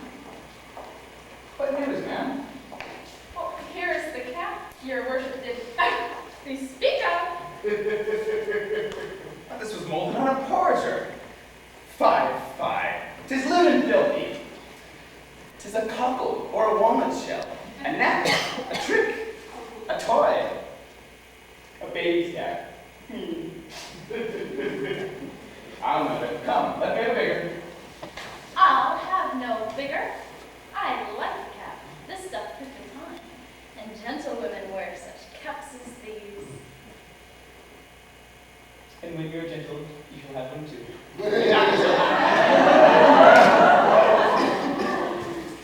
That will not be a case. Why, I trust I may have leave to speak, and speak I will. I am no child, no babe. Your betters have endured me say my mind, and if you cannot, best you stop your ears. My tongue will tell the anger of my heart, or else my heart concealing it shall break, and rather than it shall, I will be free, even to the uttermost in words as I please. Why, thou sayest true. It is a paltry cap, a custard coffin, a bauble, a silken pie. I love thee well, and thou likest it. Love me or love me not. I like the cap, and yet I will have her, I will have none.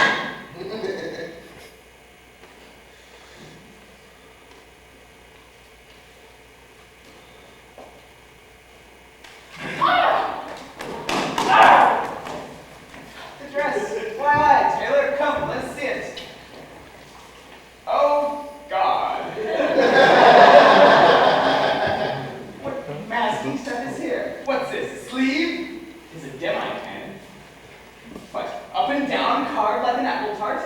Here a snip, and nip, and cut, and slish, and slash, as to a censer in a barber's shop. What, a devil's name, Taylor, callest thou this? You bid me make it orderly and well, according to the fashion and the time. Marry and did. But if you be remembered, I did not bid you mar it to the time. Go, hop me over every hill home, for you shall have without my custom, ma'am. I never saw a better fashioned gown, more quaint, more pleasing, nor more commendable. Belike you mean to make a puppet of me. Why, aye, she means to make a puppet of thee. No, she says your worship means to make a puppet of her. Oh, monstrous arrogance! Thou liest, thou thread, thou thimble, thou yard three-quarter, half-yard quarter nail. Thou flee, thou knit, thou winter cricket, thou. Brave in mine own house with a skein of thread. Away, thou quantity, thou frantic, thou remnant, or I shall be met thee with thy yard as you shall think of prattling while thou livest. I tell thee, thou hast marred her gown. Your worship is deceived. The gown is made just as my master had direction. Grumio gave order how it should be done. I gave him no order. I gave him the stuff. But how did you desire it should be made? Marry, sir, the needle and thread. But did you not request to have it cut? Thou hast faced many things. I have. Face not me. Thou hast braved many men. Brave not me. I will neither be faced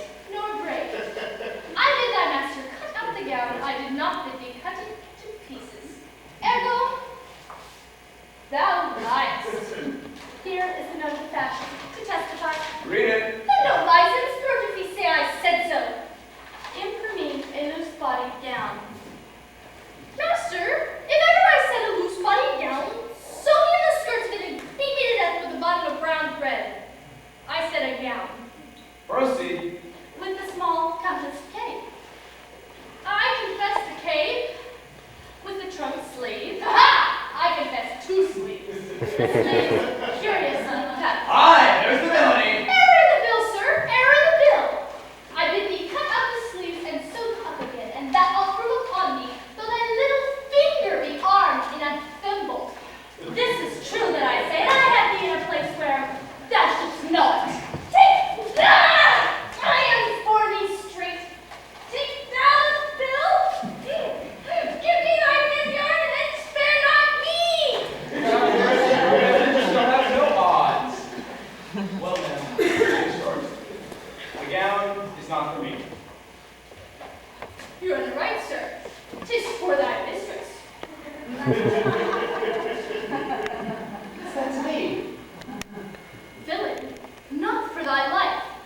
Take up thy mistress's gown for thy master's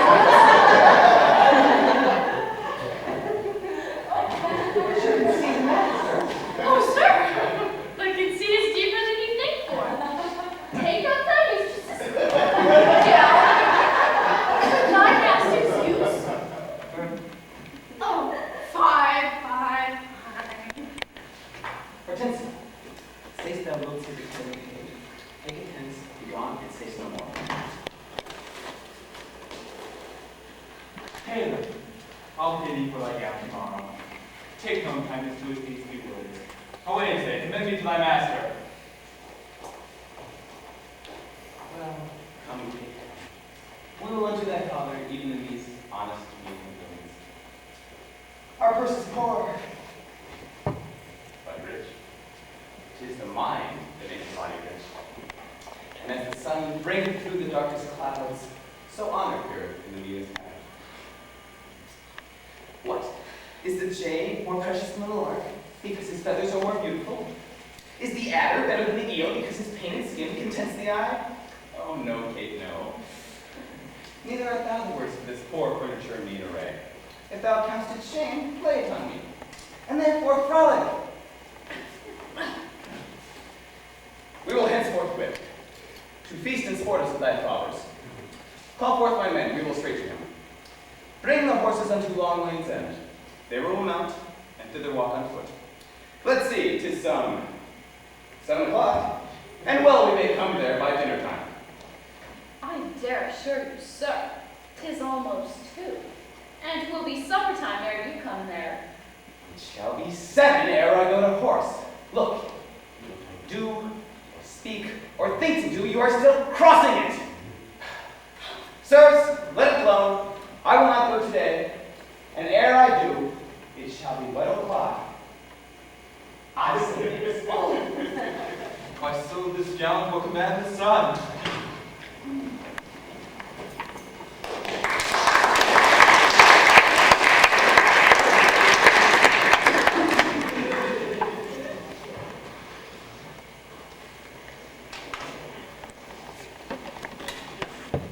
Sir, this is the house. Please excuse that I call. I, what else? And would I be deceived? Senior Baptista may remember me. Near 20 years ago in Genoa, where we were lodgers at the Pegasus. Well, hold your own in any case. The sexusterity is gone with no bother. I warned you, but sir, here comes your boy. 'Twere good you were schooled. Fear not him.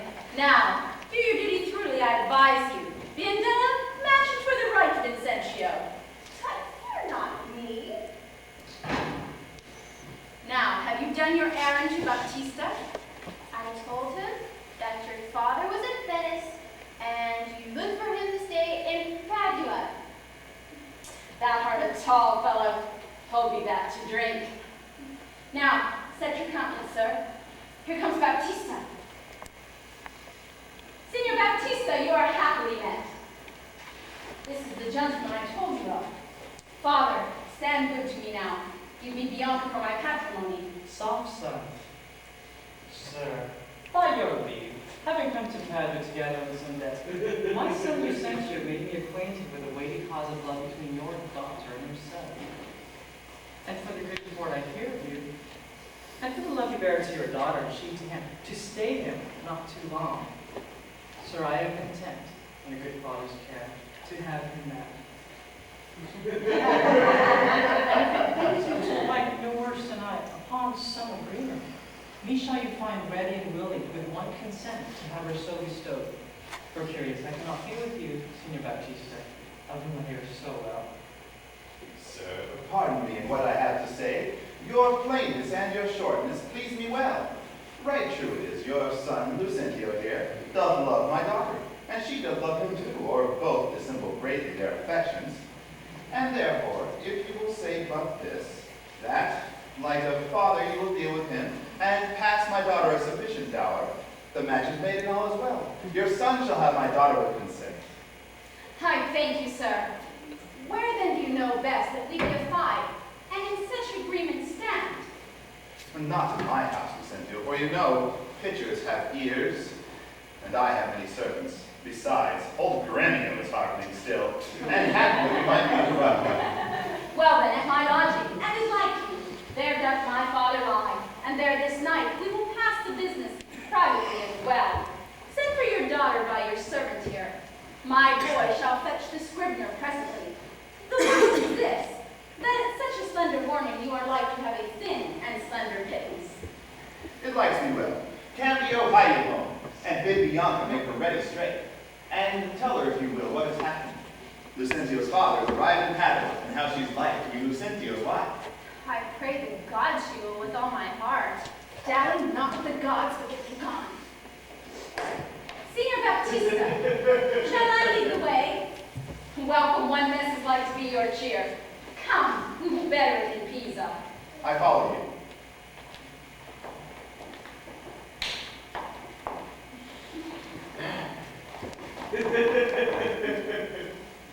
Cambio, Sayest thou, Biandello? you saw my master wink and laugh upon you? Biandello would have that. Nothing, but hath left me here to expound the meaning or moral of his signs and tokens. I pray thee more right. Alas, Baptista is safe, talking with the deceiving father of a deceitful son. And what of him? His daughter is to be brought by you to supper. And then? The old priest at St. Luke's church is at your command at all hours.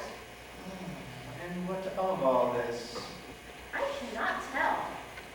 Expect they are busy with a counterfeit assurance. Take you assurance of her, cum privilegio ad interim solum, to the church, and take the priest, clerk, some sufficient honest witnesses. If this be not what you look for, I have no more to say but bid Bianca farewell forever and today. Hearest thou, Biandello? I cannot tarry. I knew a wench, married in an afternoon, as she went to the garden for parsley to stuff a rabbit. And so may you, sir. And so, adieu, sir. My master hath appointed me to go to St. Luke's to bid the priest be ready, come against you come with your appendix. I may and will, if she be so contented. She will be pleased, and wherefore should I doubt? Have what have may, I'll roundly go about her. It shall go hard if Cambio go without me.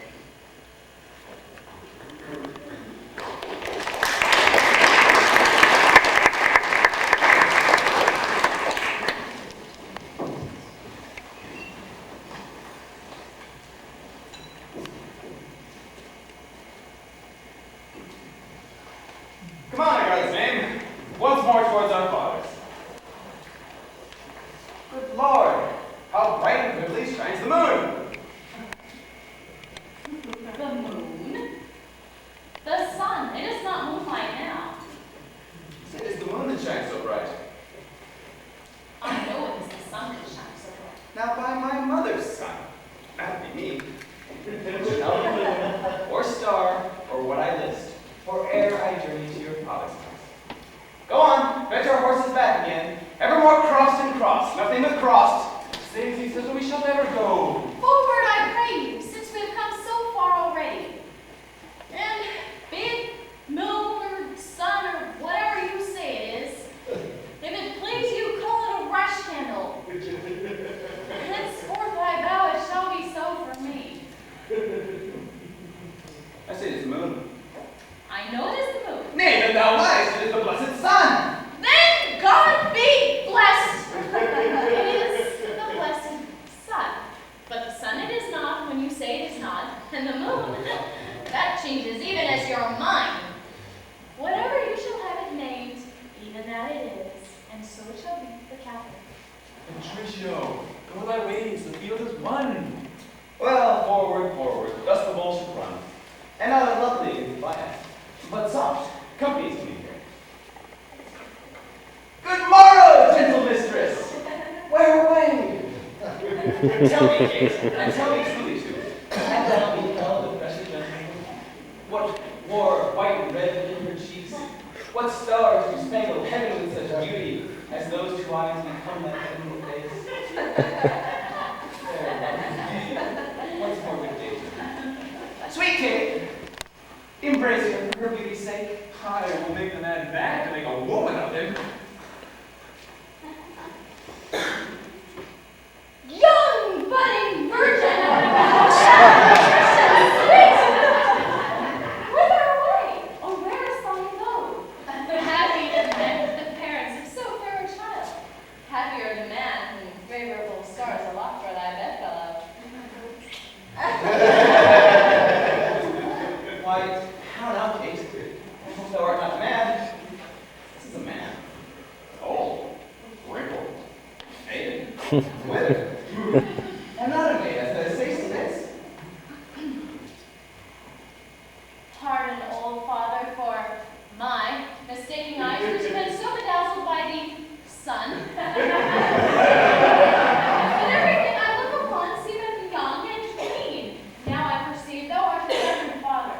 Pardon, I pray you, for my mad mistaking. Do, good old grandsire, withal make known which way thou travellest. If along with us, we shall be joyous of thy company. Fair sir, and you my merry mistress, that with your strange encounter much amazed me.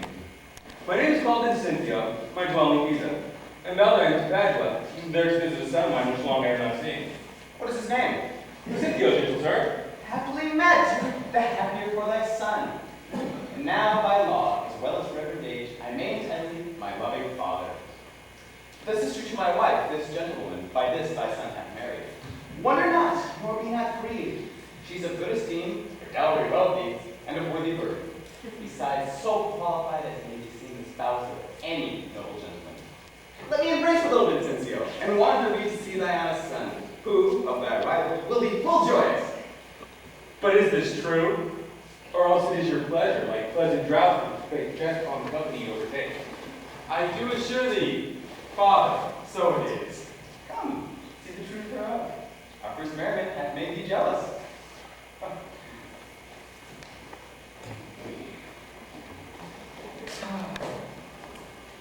Well, Patricio, this is put me in heart. Have to my widow, and if she be forward, then thou hast taught Hortensio to be untoward.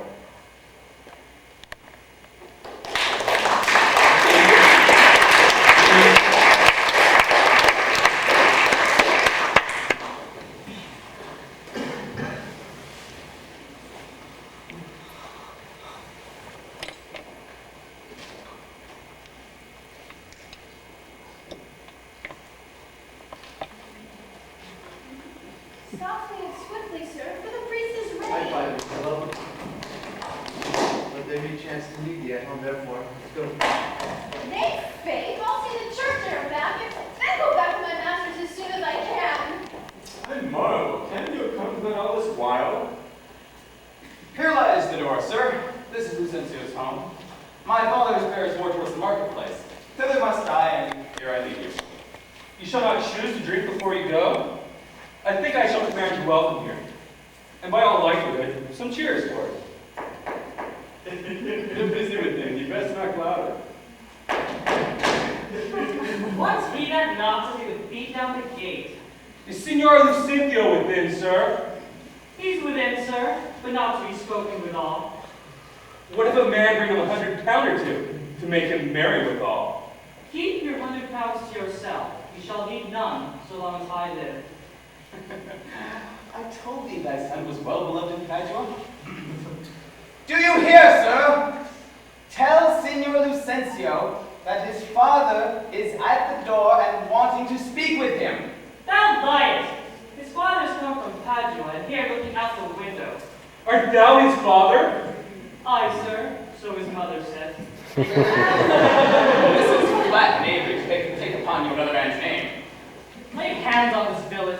I believe he means to cousin somebody in this even my county. I've seen them in the church together. God send them good shipping. But who's here? My old master Vincentio. Oh, now we are done about to Come hither, crackhead! I hope I may choose, sir. Hither, you rogue, what have you forgotten me? Forgot you? Why, no, sir, I could not forget you, for I never saw you before in all my life. What? Did thou never see thy master's father? What, my old, worshipful old master? Why, Mary, sir, see where he looks out the window? Is it so indeed? Help! There's a man at work! Help, son! Help Senior Baptista! Let's stand aside. It's the end of this conversation. What are you that offers to beat my servant? What am I, sir? Nay, what are you, sir? Oh, immortal gods, oh, fine villain. A silky doublet, velvet hose, scarlet cloak, and a coquetin hat? Oh, I'm undone, I am undone. Well, I'd like a good husband at home, my son and my servant spend all at the university. How now, what's the matter? What is the matter, lunatic? Sir, you appear an ancient, sober gentleman by your habit, but your words show you a madman. What serves it you if I am able to wear pearl and gold? I just thank my good father I'm able to maintain it. Thy father? Oh, villain, he's a sailmaker in Bergamo. You mistake, sir, you mistake, sir. Pray, what do you think is his name?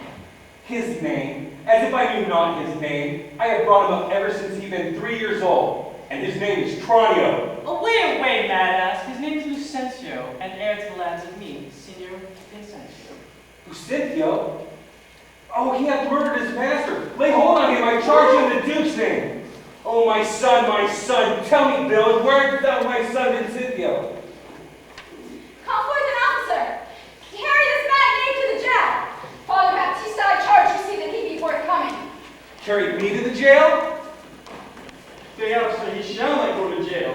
Talk not, Senor Romeo, I say he shall. Take heed, Signor Baptista, lest you be pony cash in this business. I dare swear this is the right Vincentio. Swear if thou darest. No, I dare not swear it. And now, I best say I am not Lucentio. No, I know thee to be Lucentio. Away with your daughter, to the jail with him. Thus straight lady tells in the truth. Oh, monstrous villain! And yonder he is, denying her for sort of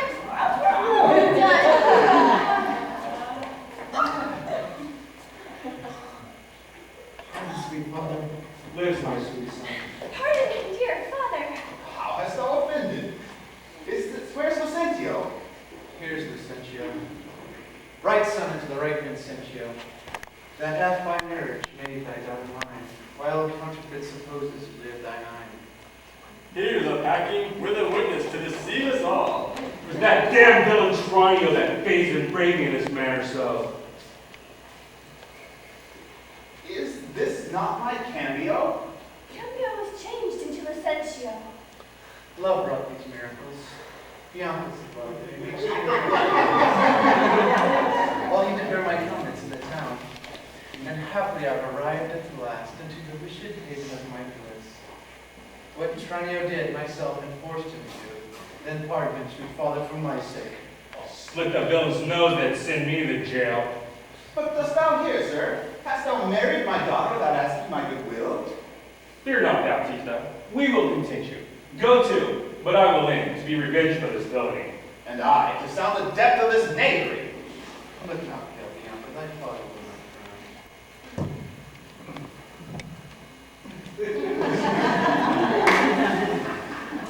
Well, I'll win among the rest. I don't hope much for my share of the feast. Husband, let's follow to the end of this adieu.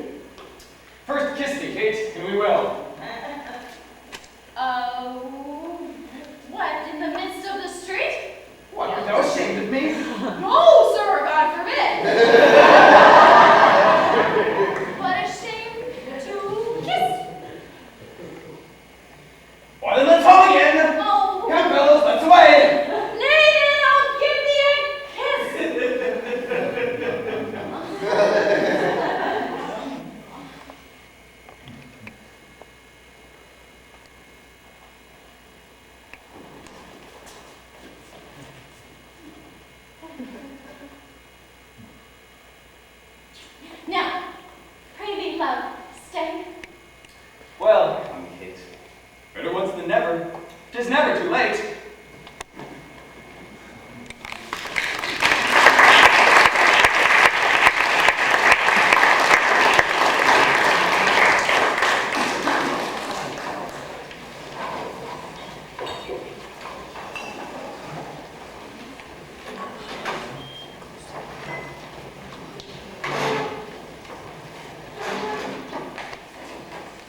so long, our jarring notes agree, and time it is when raging war is done, to smile at scapes and perils overblown.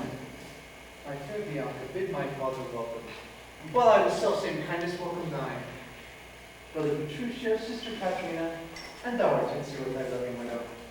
Feast with the best, and welcome to my house. My banquet is to close our stomachs up after our great good cheer. Pray you sit down, for now we sit to chat, as well as eat. Nothing but sit and eat and eat. I look forward to his kindness, son Petruchio. I joke was nothing but what is kind. For both our sakes, I would that word were true. Now, by my life, Hortensio is afeard of his widow. You never trust me if I get clear. You are very sensible. Yet you missed my sense. I mean, Hortensio is afeard of you. He that is giddy thinks the world turns round. Roundly replied. I pray you, mistress, tell me what you meant by that. Was I conceived by him? Conceived by me? How likes Hortensio that? My widow says that she conceals her tail. Very well, men, and kiss him for that, good widow.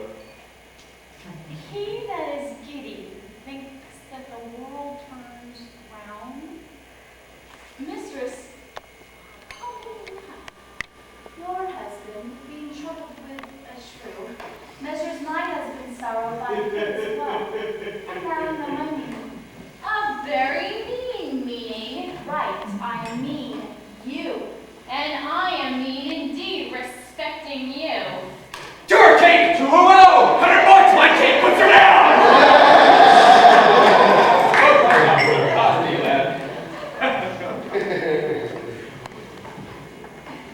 How likes any of these quick-witted folks?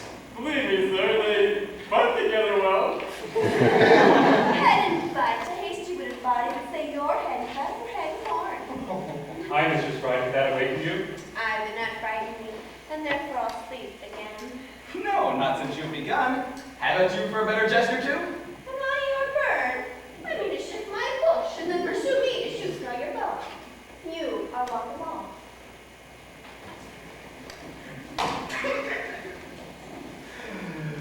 Oh, she had prevented me. Senor Tranio, this bird you shot at, though you missed her.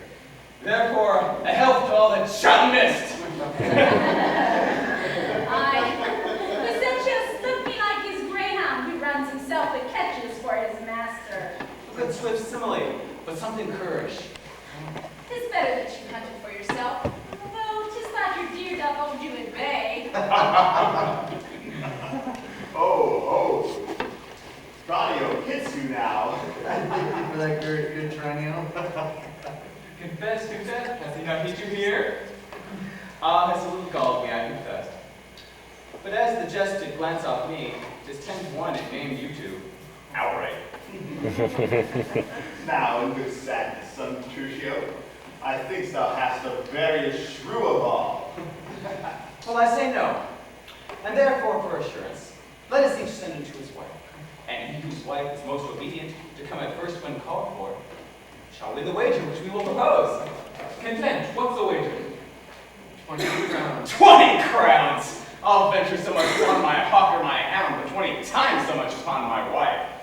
100 then. Content. A match, 'tis done. Who shall begin? That will I.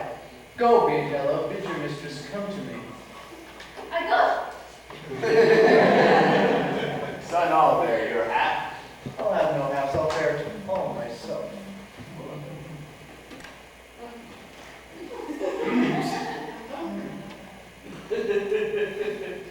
How now, what news? Sir, my master sent you word that she was busy and she cannot come. That she's busy and cannot come? Is that an answer?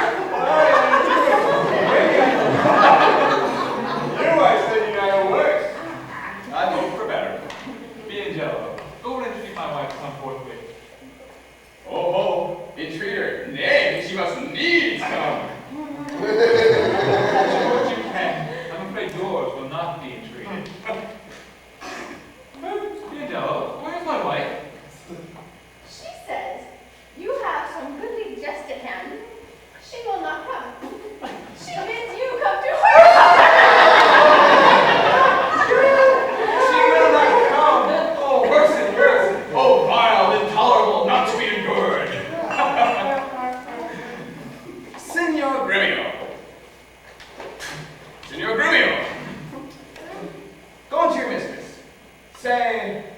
I command, come to me. What? She will not. Well, the fortune mine, and there's an end. Now, by my holiday, here comes Katharina.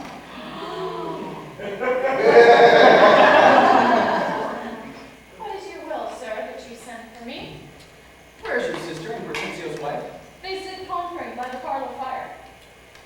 Bring them hither straight. If they deny to come, swinge me them soundly unto their husbands. Bring them hither straight. Here is a wonder, if you talk of a wonder. I wonder what it bodes. Married, peace it bodes, and love and quiet life, an awful rule and right supremacy. And be short, what's not but sweet and happy. Now, bear quality, son Crucio. The wager thou hast won, and unto their losses I will add 20,000 crowns. Another dowry to another daughter, for she is changed as she had never been. I'll win my wager better yet, and show more proof of her obedience, her newfound virtue and obedience. See how she brings your wives as prisoners to her woundly persuasions.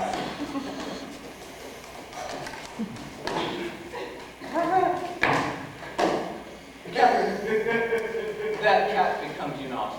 Tossed on the floor.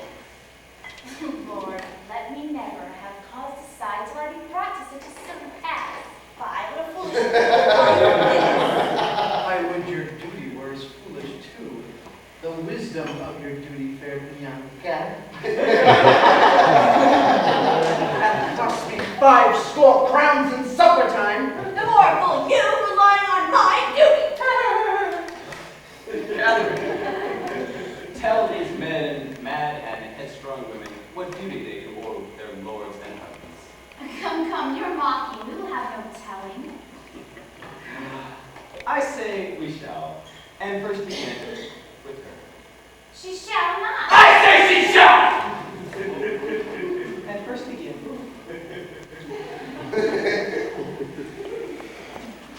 Fie, unbid that threatening unkind brow, and dart not scornful glances from those eyes, to wound thy lord, thy king, thy governor. It flaunts thy beauty, as frost do bite the knees. It confounds thy fame, as whirlwinds shake fair buds, and in no sense is meet or amiable. A woman moved is like a fountain troubled, muddy, ill-seeming and thick, bereft of beauty. And while it is so, none so dry or thirsty will deign to sit or even touch one drop of it. Thy husband is thy lord, thy life, thy keeper, thy husband thy head, one who cares for thee and for thy maintenance, one who commits his body to painful labor both by sea and by land, to watch the nights in storms and the days in cold, whilst thou liest warm at home, safe and secure. And he craveth no other tribute at thy hands than love, fair looks, and true obedience. Too little payment for so great a debt. Even such duty is as a subject owes a prince, even a woman oweth her husband. And when she is forward, sullen, sour, peevish, and not obedient to his true and honest will, what is she but a foul, contending rebel, and a graceless traitor to her loving lord? I'm ashamed that women are so simple, to offer war where they should kneel for peace, to seek for rule, supremacy, and sway, when they are bound to serve and honor and obey. Why are our bodies soft and weak and smooth, adapt to toil and trouble in this world? But that our soft conditions and our hearts should well agree with our exterior parts. My mind hath been as big as one of yours, my reason great, my heart hath haply more to reap, bandy word for word and frown for frown. But now I see, our lances are but straws, our strength is weak, our weakness past compare, so that seeming to be most, that which we indeed least are. So veil thy stomach's for it is no boot, and place thy hands below thy husband's foot, in token of which duty, if he please, May I do him ease?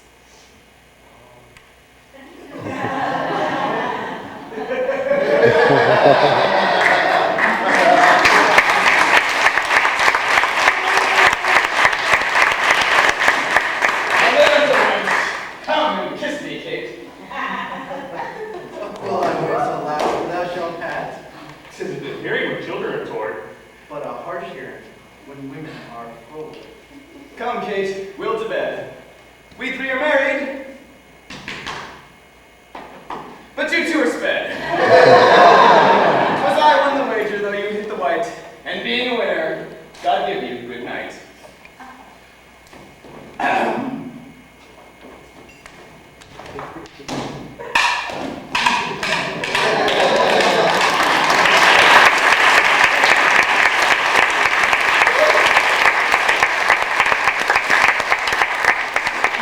Now go thy ways, thou hast tamed a cursed Shrew. 'Tis a wonder by your leave she will be tamed so.